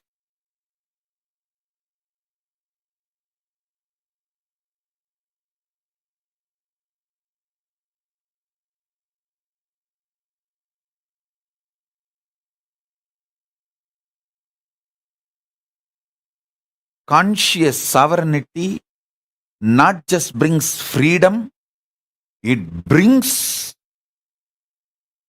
freedom with a purpose. For example,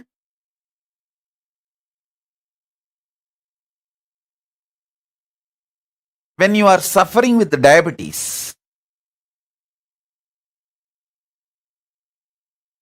eating sugar is not freedom, it is a suicide.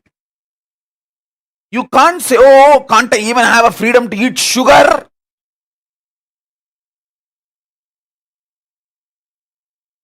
People cry, saying, are they kept in prison? Don't they have the freedom to eat sugar? Hey, listen. When you are having diabetic, freedom to eat sugar is not freedom, it is suicide. Freedom to have the food for your health in a tasty way is freedom.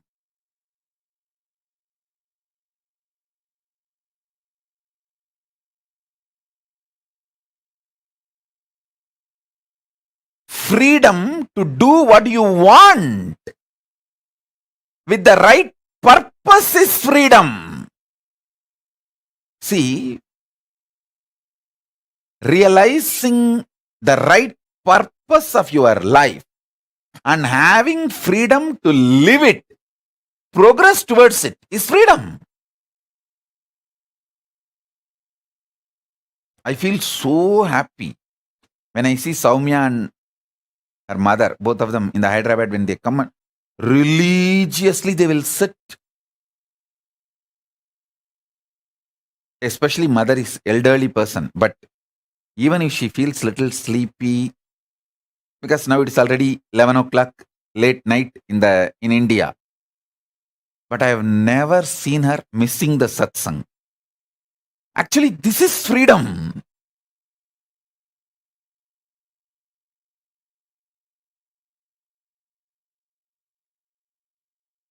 Even some of the Adinavasis are not that regular.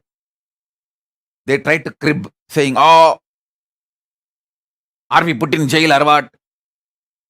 Anytime the satsang, we will have to come and sit or what?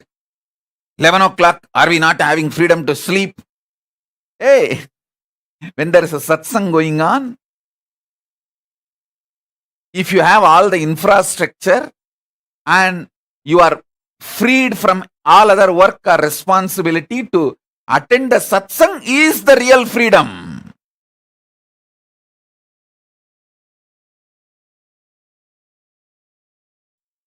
So freedom with a purpose.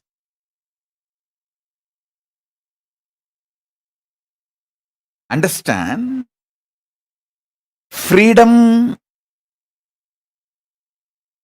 for your purpose is the freedom.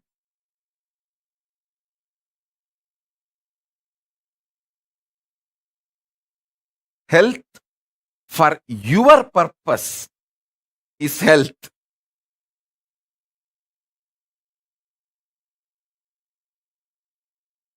Wealth for your purpose is wealth.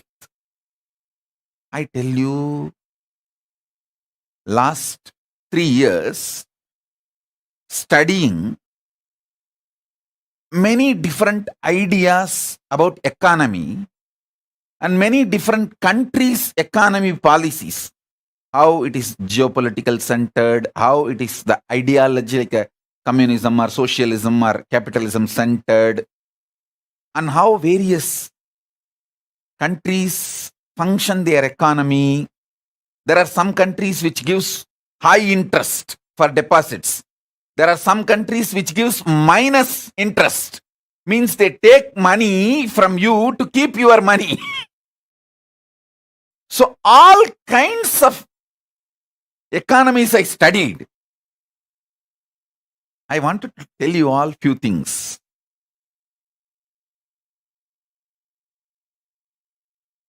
It is actually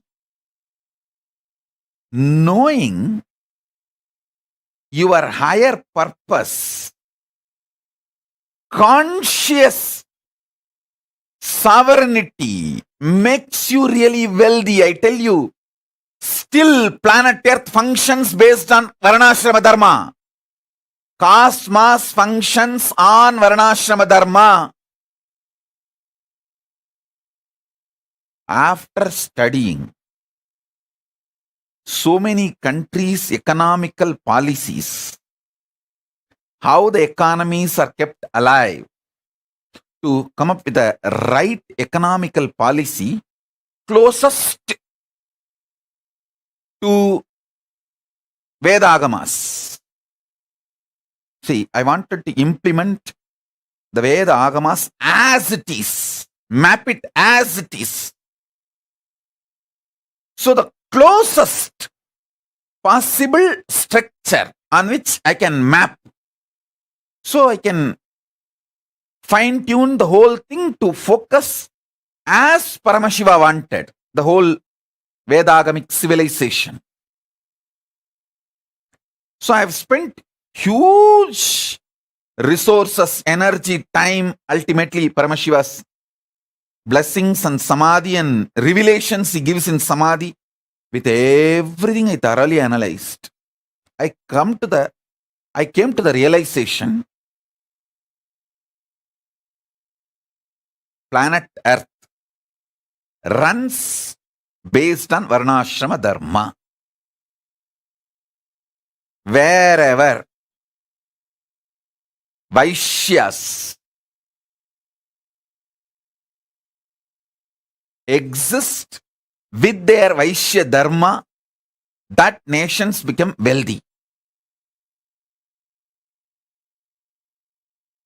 The economical intellectuals, their thought currents and the ecosystem they want to nourish. I am studying the Japanese economical intellectuals and the ecosystem they are nourishing. The US economical intellectuals and the ecosystem they are nourishing. The Indian economical intellectuals and the ecosystem they are nourishing. All this I studied. Finally, I realized, I could see clearly what exactly Paramashiva revealed in Vedas and Agamas and penned down in Dharmashastras. That exact Varnashrama Dharma is the most successful strategy for life. I was studying elaborately.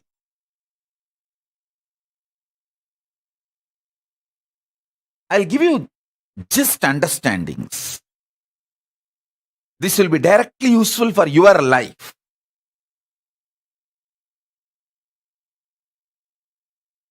there are many countries which attract the investments which is not needed for them. Those investments become load on them, and then they try to lend with less interest rate just to rotate that money and keep that money circulating because they don't know what to do. And those loans become NPAs, non-performing assets, in 3 to 5 years. It's a vicious circle. They are caught in vicious circle, having wealth without purpose. The conscious sovereignty is not nourished. Listen. If the conscious sovereignty in you is nourished, you build muscles, not fat. You build strength, not load. Same way in your economic principles. I am not saying money is bad. Be very clear. Money is good when you have the purpose. If not, you will not know what to do with it. I have always seen how the Indian middle class people think, first let me become engineer, then I will think what I want to become in my life. By the time you become engineer, you are already a fool and you don't know what to do with your life. And you don't even, see, actually after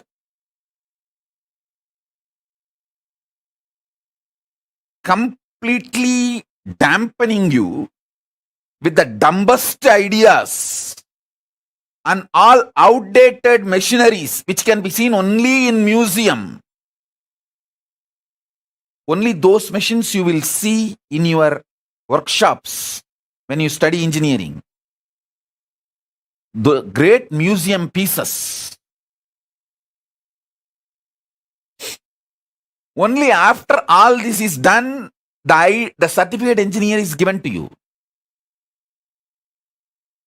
So by the time you absolutely develop the mentality of extremely non-involving and lazy, and your expectation, just because you are here, the society should serve you. That mentality is the source of all corruption you find anywhere in the world. Anywhere in the world.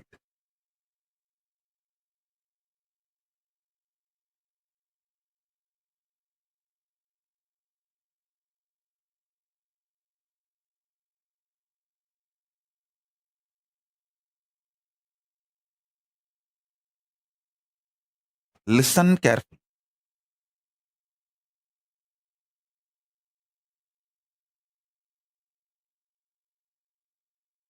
Many times,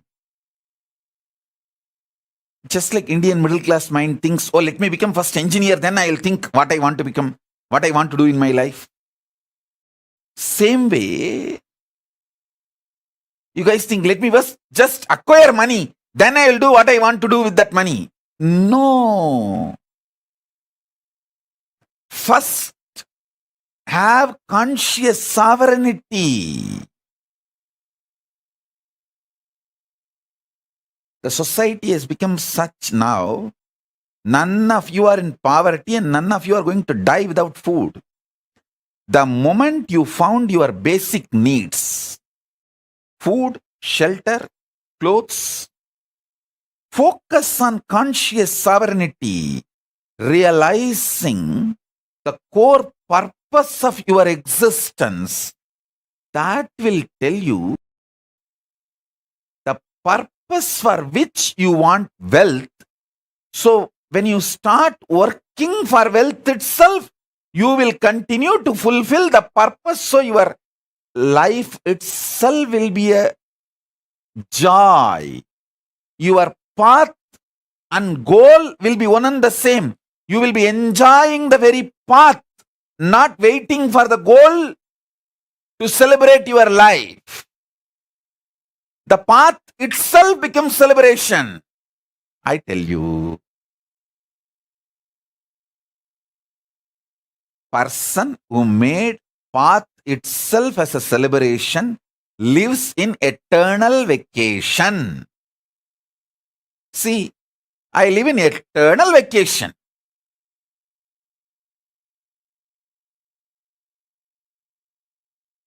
I work 24/7 and I live in eternal vacation.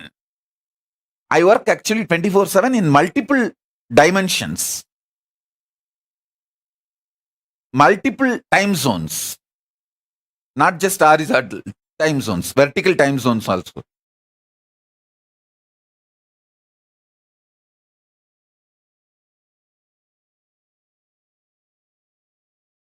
Understand,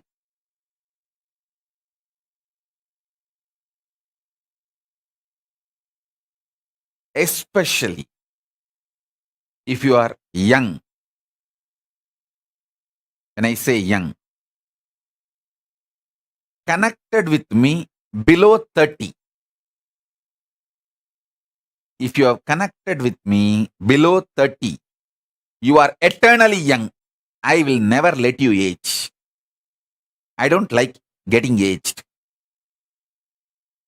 I like getting matured, but I don't like getting old or getting aged. So I will not do anything to you which I don't like. I will keep you eternally young. If you met me before 30, you are blessed. This is the time to find conscious sovereignty. Focus on that. If you met me before 30, I make you 16 and keep you 16 ever. Listen. When you find the idea of conscious sovereignty, you will never do the stupidity of questioning your life. Oh, why can't I eat sugar? Eating sugar is not wrong. But when you have diabetes, eating sugar is suicidal. So you are not controlled saying don't take sugar. You are protected.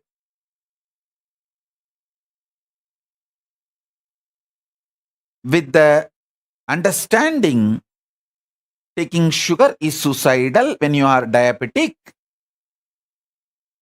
Even otherwise, taking sugar is not good for health. That is separate. I am telling you, listen. People think, let me find wealth, then I'll decide what I want to do. Hey, by the time you find wealth, you abused you and built a wrong mental setup. When will you break that? That breaking that becomes a big headache.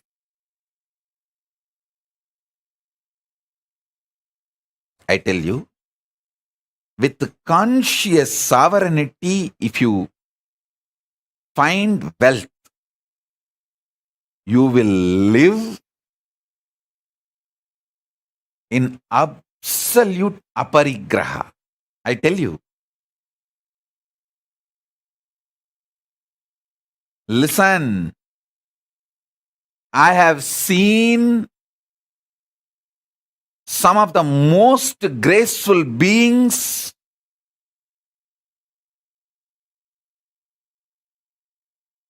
demonstrating minimalist lifestyle, literally having the amount of wealth equivalent to kings. Whether Tiruchi Swami is the founder and head of the Kailasa Mahasamsthana in Bangalore, which has branches all over India. He built a beautiful Devi temple which is literally now golden temple. The whole Garbhagriha, Vimanam is golden and Garbhamandir is golden. He literally built a golden temple for Devi. And the amount of wealth around him and the minimalist life he lived,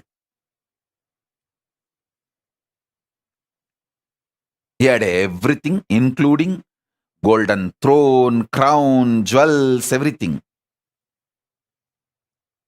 He will sit in the golden throne, silver throne, on those timings when he is receiving the Pada Puja or when he is doing his responsibilities.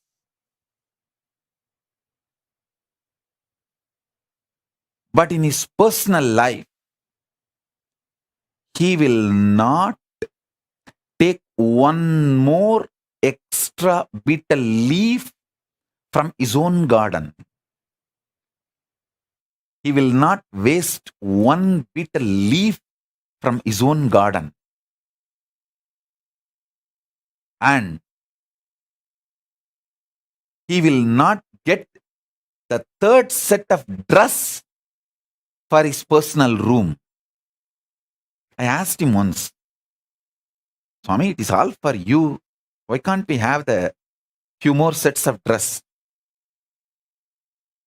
He told in Tamil, hey, Simmasanam, Koda, Sapparam, Samaram, எல்லாம் நமக்கு வேலை, உரிமை இல்லை, உடமை இல்லை.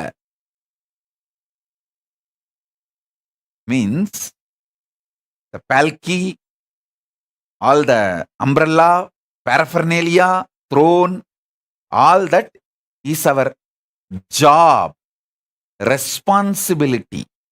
Neither right means neither we are the owners, nor it is ours. Listen.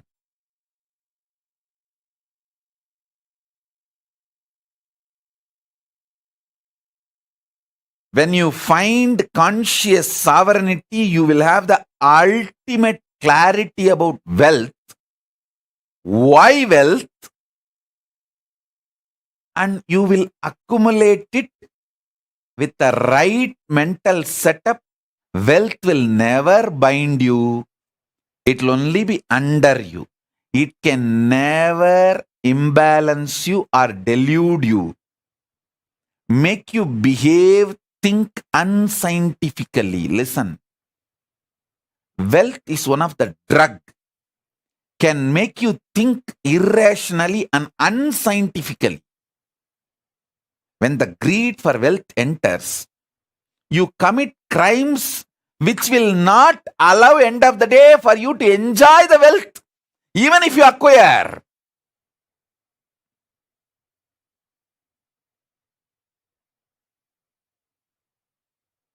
That's a funny thing. Listen, greed for wealth is nothing but unconscious lifestyle. The conscious sovereignty will make you realize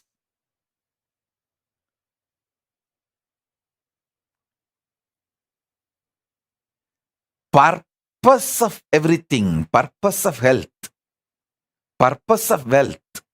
See, what is the purpose of my health?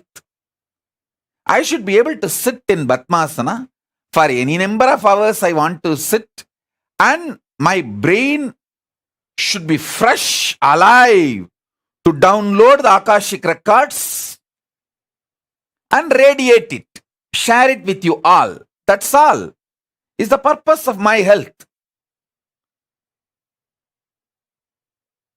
So because I know the purpose, I keep myself healthy for that purpose. Over.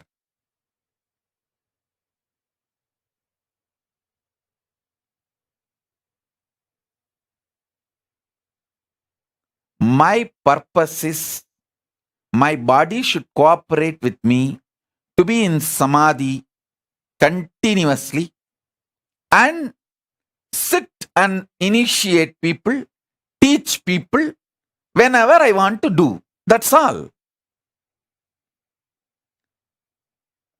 Because the purpose is clear. I keep myself healthy for that. Many times, people want to be healthy, they start building six-pack, gymming, bodybuilding, all that. But after a few days, that six-pack and muscles, bodybuilding, the showing, that becomes so important and addictive.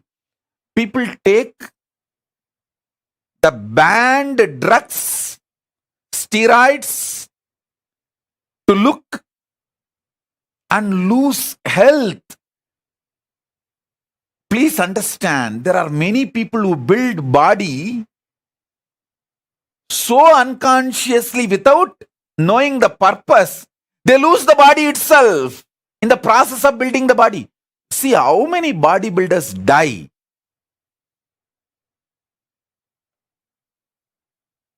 By taking the wrong drugs, steroids to show.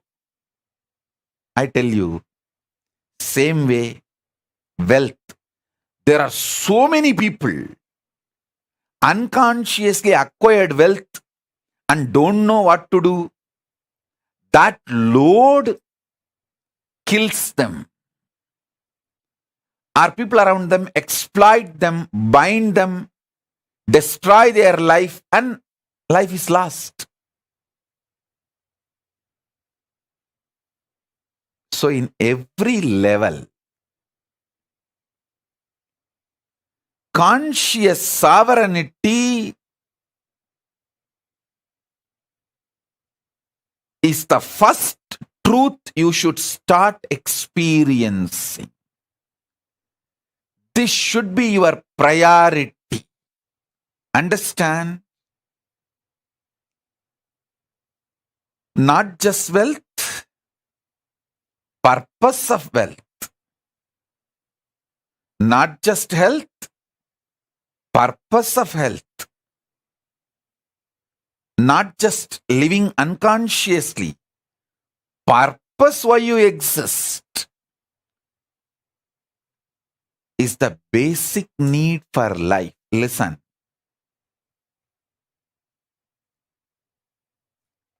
Delusion is suicidal.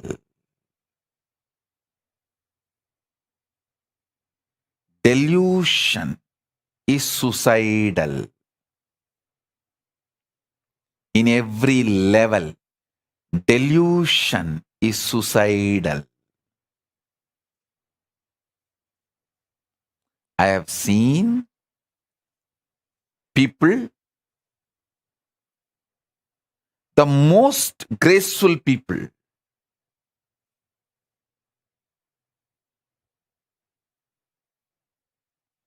and I have also seen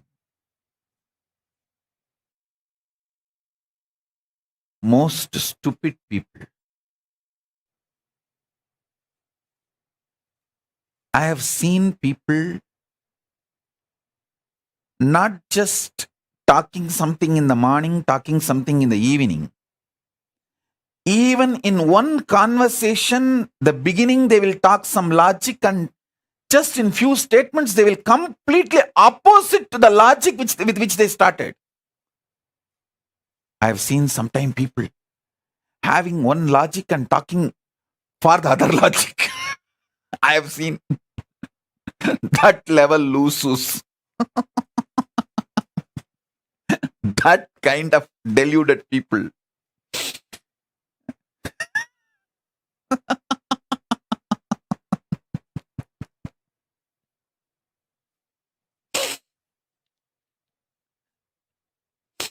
Those are the moments I feel compassionate for myself.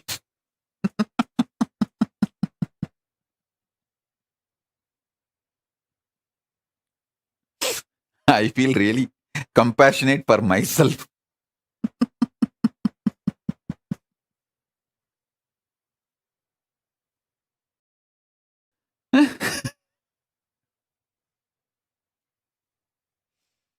Anyhow, I think now everyone feels, is this me? Is this me? Is this me Swamiji is talking about? Is Swamiji thinking of me and telling this statement? Is Swamiji thinking of me and telling this statement? Anyhow, listen. I have seen all kinds of people. With my experience, I wanted you to know, time spent on understanding conscious sovereignty is the best time spent. Understand? Listen.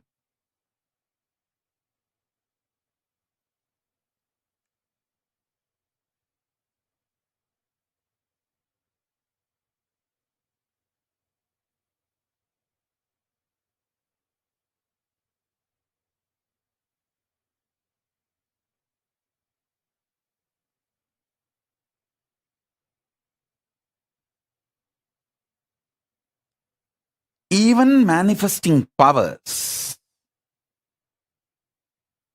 manifest the right power for your purpose. Understand?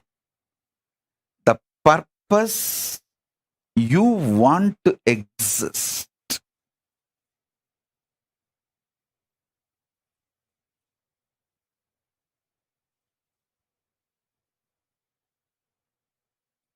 I tell you, if you find the conscious sovereignty, you will just feel eternally young.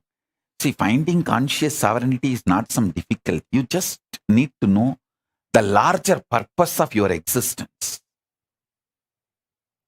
Just be scientific, logical, rational to your higher purpose, larger purpose.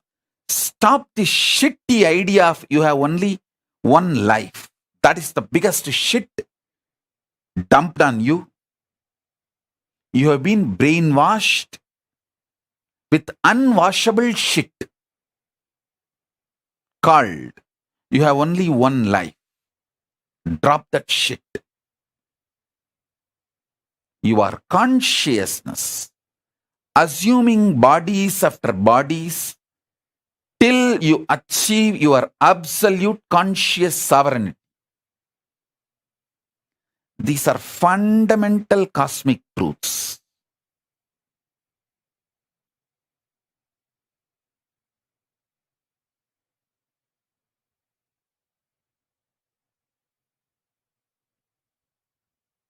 Start looking at your life with these fundamental cosmic truths. Understand?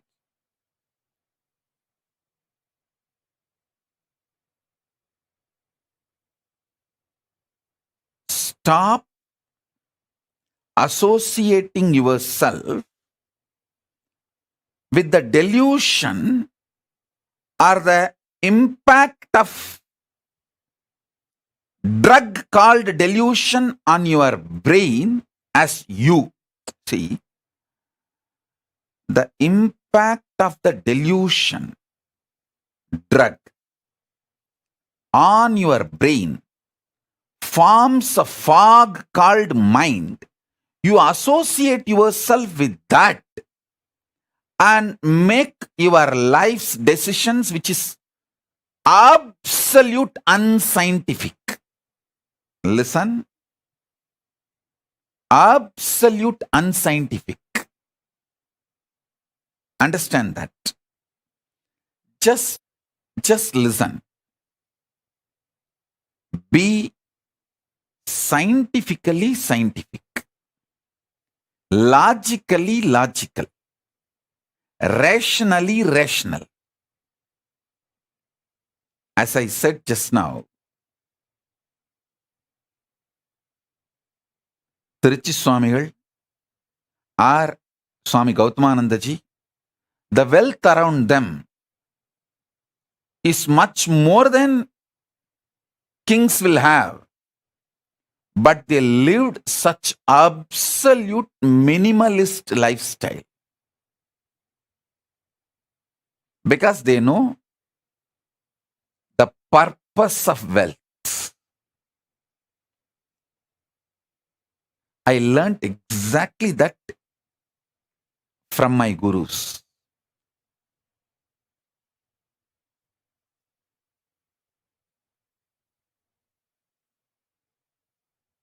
Kings living minimalistic lifestyle is possible only in Hindu tradition.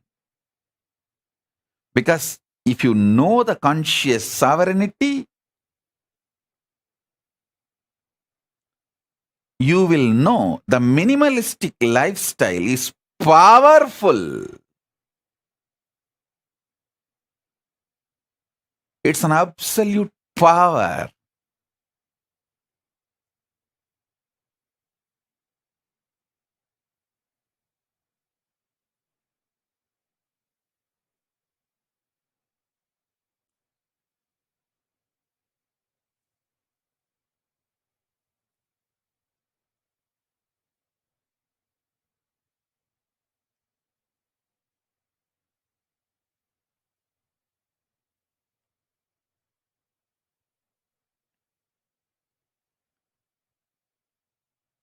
This whole Chaturmasya, I name it as conscious sovereignty Chaturmasya.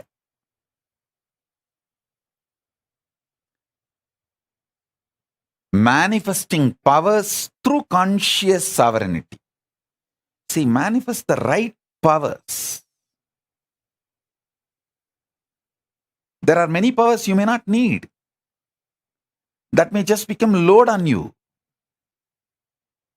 Manifest the right power.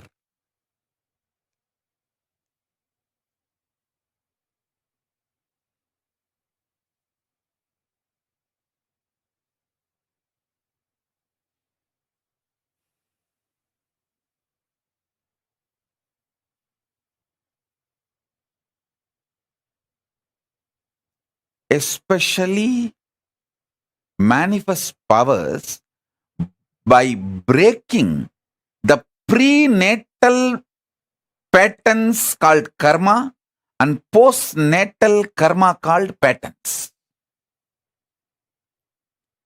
Break them and manifest powers. You will know exactly what kind of powers you need. If you are addicted to food pattern, break them. Then you will see the Nirahara manifest as a power, and not only you become healthy and you are free from addictions, you live long. Listen. If you are addicted to food patterns, I have a great news for you.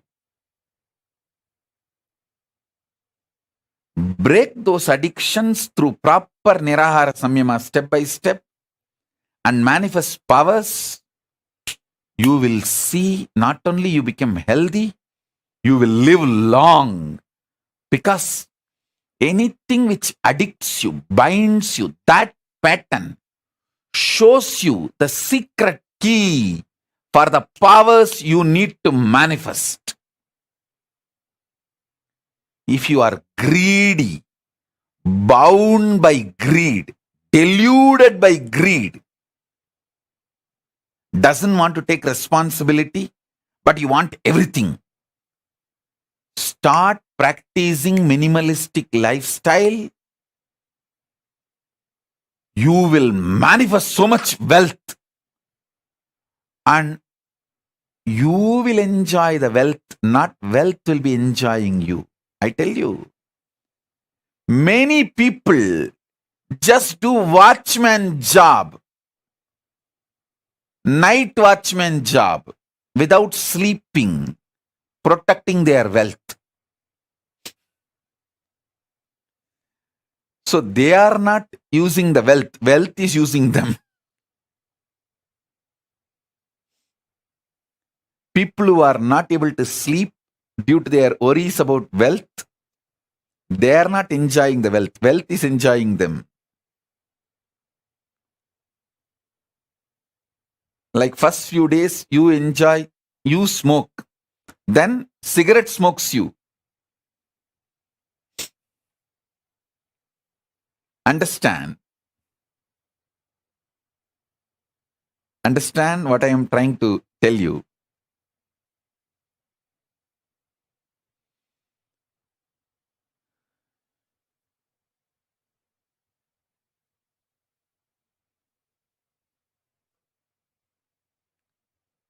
Many times your delusion shows bad people as your friend, good people as your enemies.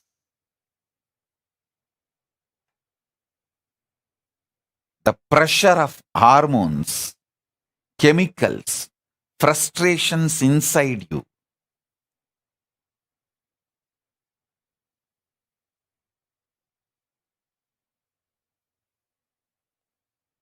Deludes you so badly.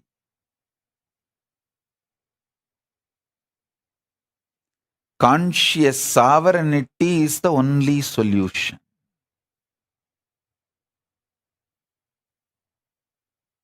Break from all postnatal, prenatal patterns.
List all the prenatal, postnatal patterns and karmas binding you. Those patterns hold the secret key. What powers you should manifest and what kind of powers is right for you.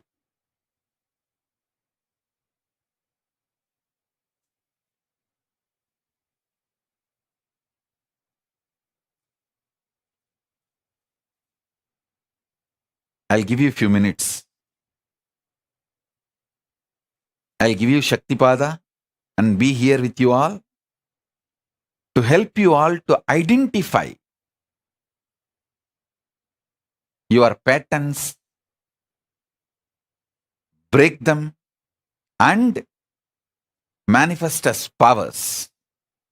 Let's start. First day. Conscious sovereignty, power manifestation process in this Chaturmasya. Get paper and pen, sit.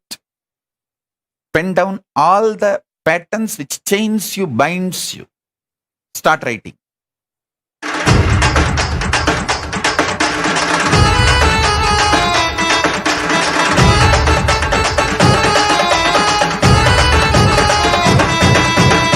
அண்ணாமலையில் பிறந்தான் புவி எண்ணாத யோகமே கொண்டிட நித்யன் ஈரேழு லோகத்திற்கு கேட்டா ஈசன் முக்தி நெறி அருளவே நித்யனாய் உலகிற்கு வந்தம்மை ஆட்கொள்ள தேவர்களை காத்திட வைத்தான் தாயாய் பேரருள் புரிய உடல் ரோமம் சிலிர்த்திட நித்யனாய் வந்து அண்ணாமலையில் பிறந்தான் புவி எண்ணாத யோகமை கொண்டிட நித்யன் ஈரேழு லோகத்தில் கேட்டார் ஈசன் முக்தி நெறி அருளவே நித்யனாய் அண்ணாமலையில் பிறந்தான் திருவண்ணாமலையில் பிறந்தான்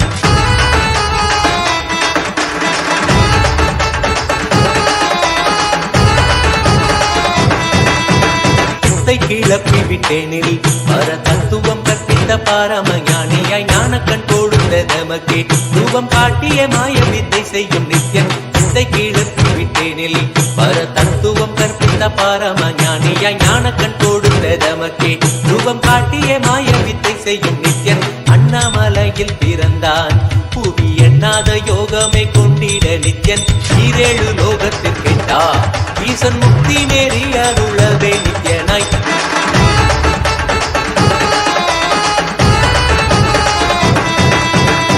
பொருளான நித்யனை ஆழ்ந்து சிந்திக்க ஐயனின் ரூபம் விளங்கும் தாண்டும் சிவசக்தியாக ஐம்பொறிகளுக்கும் புலனாகின்ற நித்யன் பொருளான நித்யனை ஆழ்ந்து சிந்திக்க ஐயனின் ரூபம் விளங்கும் தாண்டும் சிவசக்தியாக ஐம்பொறிகளுக்கும் புலனாகின்ற நித்யன் அண்ணாமலையில் பிறந்தான் புவி எண்ணாத யோகமை கொண்டிட நித்யன் ஈரேழு லோகத்தில் கேட்டார் ஈசன் முக்தி நெறி அருளவே நித்யனாய் அண்ணாமலையில் பிறந்தான் திருவண்ணாமலையில் பிறந்தான்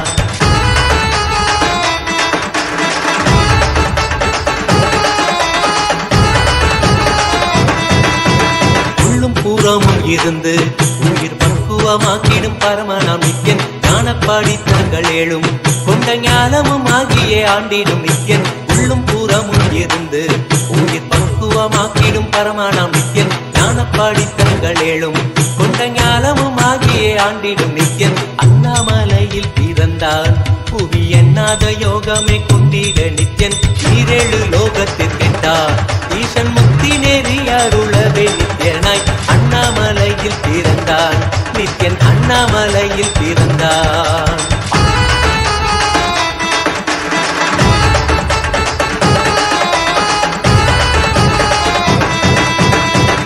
வாக்கியங்களான அருள் கவிதைகள் நித்யனின் மகிமை சொல்லிடும் மகிமை அர்த்திக்க பின்னே சிவசக்தி ஸ்வரூபமாய் தோன்றிடும் நித்யன் அப்த வாக்கியங்களான அருள் கவிதைகள் நித்யனின் மகிமை சொல்லிடும் மகிமை அர்த்திக்க பின்னே சிவசக்தி ஸ்வரூபமாய் தோன்றிடும் நித்யன் அண்ணாமலையில் பிறந்தான் புவி எண்ணாத யோகமை கொண்டிட நித்யன் ஈரேழு லோகத்தில் கேட்டார் ஈசன் முக்தி நெறி அருளவே நித்யனாய் அண்ணாமலையில் பிறந்தான் திருவண்ணாமலையில் பிறந்தான்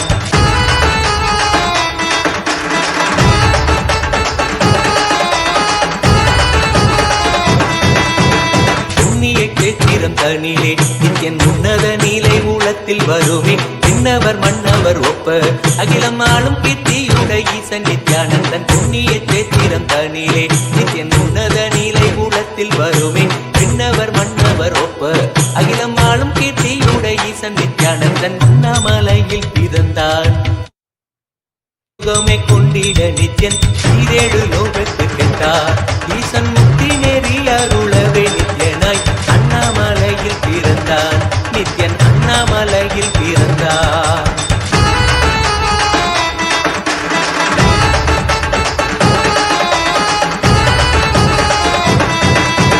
உப்புரி நூலை தரித்தவன் ஐயன் வேதியன் வெந்நீர் பூசிய நித்யன் அண்டத்தின் மூலம் காரணன் முடிவற்ற ஆனந்தத்தை தொண்டர் கருள்வான் உப்புரி நூலை தரித்தவன் ஐயன் வேதியன் வெந்நீர் பூசிய நித்யன் அண்டத்தின் மூலம் காரணன் முடிவற்ற ஆனந்தத்தை தொண்டர் கருள்வான் அண்ணாமலையில் பிறந்தான் புவி எண்ணாத யோகமை கொண்டிட நித்யன் ஈரேழு லோகத்தில் கேட்டார் ஈசன் முக்தி நெறி அருளவே நித்யனாய் அண்ணாமலையில் பிறந்தான் நித்யன் அண்ணாமலையில் பிறந்தான்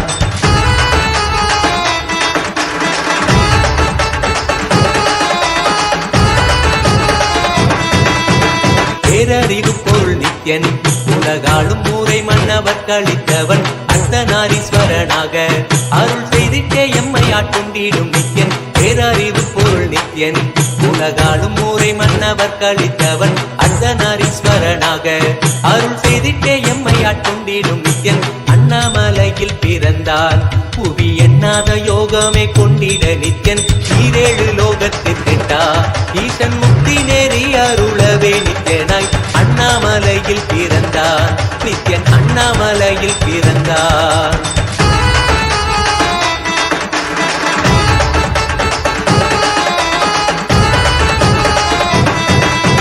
பிறவி பிறவியாய் தேவர்கள் பரம்பொருளான பரமனையை தேட ஈசன் பிறவாமல் ஆட்கொண்டு எம்மை ஒரு தத்துவம் தன்னை உரைத்திட நித்யனாய் பிறவி பிறவியாய் தேவர்கள் பரம்பொருளான பரமனையை தேட ஈசன் பிறவாமல் ஆட்கொண்டு எம்மை ஒரு தத்துவம் தன்னை உரைத்திட நித்யனாய் அண்ணாமலையில் பிறந்தான் புவி எண்ணாத யோகமே கொண்டிட நித்யன் ஈரேழு லோகத்திற்கெட்டா ஈசன் முக்தி நெறி அருளவே நித்யனாய் அண்ணாமலையில் பிறந்தான் திருவண்ணாமலையில் பிறந்தான்.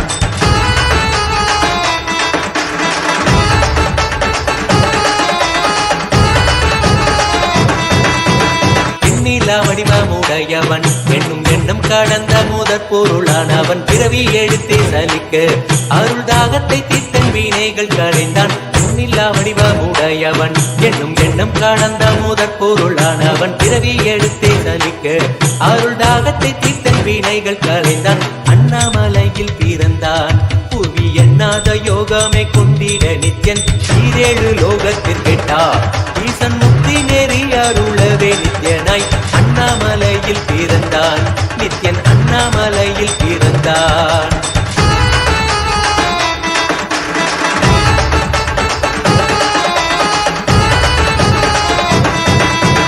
ஆனந்தமாய் என்னுள் நித்யன் முக்தி மார்க்கத்தை காட்டி வீட்டிருந்தருள்வான் மாலையன் காணாத சோதியன் தெளித்தேனாய் நித்திட ஞானம் அருள்வான்.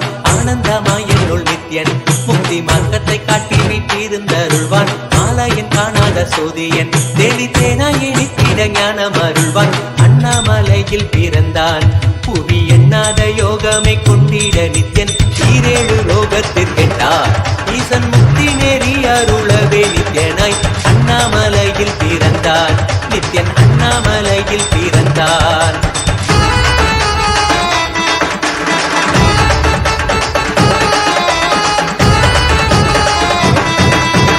வெற்றி குதிரை எதியே அடியார்கள் கூரைகளை ஏற்கின்ற நித்யன் சூழும் உறவினரோடு வந்த பாசந்தனை யாரு தேயம்மை காப்பான். வெற்றி குதிரை எதியே அடியார்கள் கூரைகளை ஏற்கின்ற நித்யன் சூழும் உறவினரோடு வந்த பாசம் தானை யாரு தேயம்மை காப்பான். அண்ணாமலையில் பிறந்தான் புவி எண்ணாத யோகமே கொண்டிட நித்யன் ஈரேழு லோகத்திற்கெட்டா ஈசன் முக்தி நெறி அருளவே நித்யனாய் அண்ணாமலையில் பிறந்தான் நித்யன் அண்ணாமலையில் பிறந்தான். நித்யனை பற்றுவதொன்றே உபாயம் என்பதானால் பற்றி பிடித்தோம் நித்யன் பாதம் ஒன்றி சதம் அவன் நாமம் சொல்லியே நித்யானந்தம் கொள்ளுவோம். நித்யனை பற்றுவதொன்றே உபாயம் என்பதானால் பற்றி பிடித்தோம் நித்யம் பாதம் ஒன்றி சதம் அவன் நாமம் சொல்லியே நித்யானந்தம் கொள்ளுவோம். அண்ணாமலையில் பிறந்தான் புவி எண்ணாத யோகமே கொண்டிட நித்யன் ஈரேழு லோகத்திற்கெட்டா ஈசன் முக்தி நெறி அருளவே நித்யனாய் அண்ணாமலையில் பிறந்தான் திருவண்ணாமலையில் பிறந்தான்.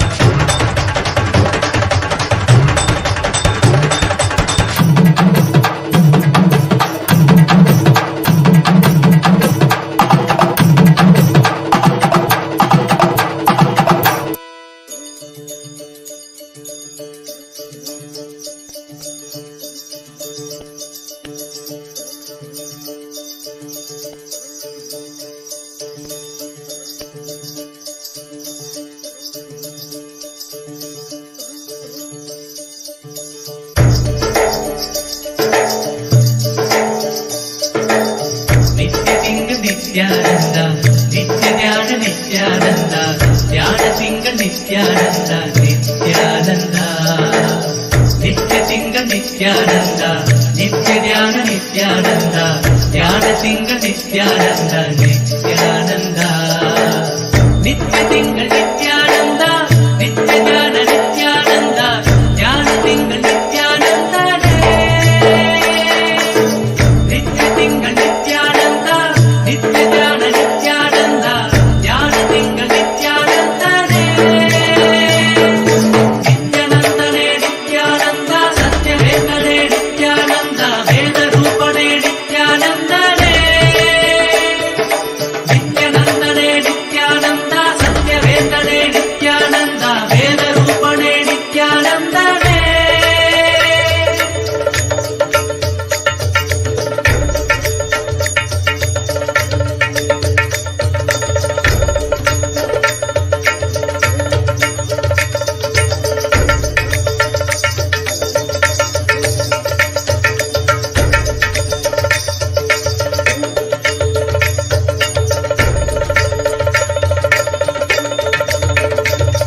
Nityanand ज्ञानतिङ्ग Nityanand Nityanand नित्यतिङ्ग Nityanand नित्यध्यान Nityanand ज्ञानतिङ्ग Nityanand Nityanand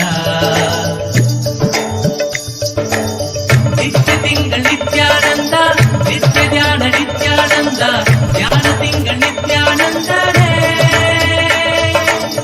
नित्यतिङ्ग Nityanand नित्यध्यान Nityanand ज्ञानतिङ्ग Nityanand नित्यानन्दने Nityanand सत्यवेतने Nityanand वेदरूपणे नित्यानन्दने नित्यानन्दने Nityanand सत्यवेतने Nityanand वेदरूपणे नित्यानन्दने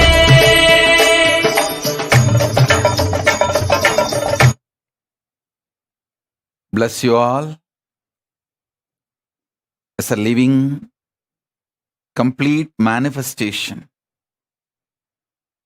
as a living Purnavatara of Paramashiva. I bless you all. Let's all radiate with integrity, collective integrity, authenticity, responsibility, enriching, causing, living Paramadvaitam, Shuddhadvaita Saivam, the state, space, being, powers, superconsciousness and Kailasa of Paramashiva. Paramashivoham. Om Nithyananda Paramashivoham. The eternal bliss Nithyananda. Thank you. Be blissful.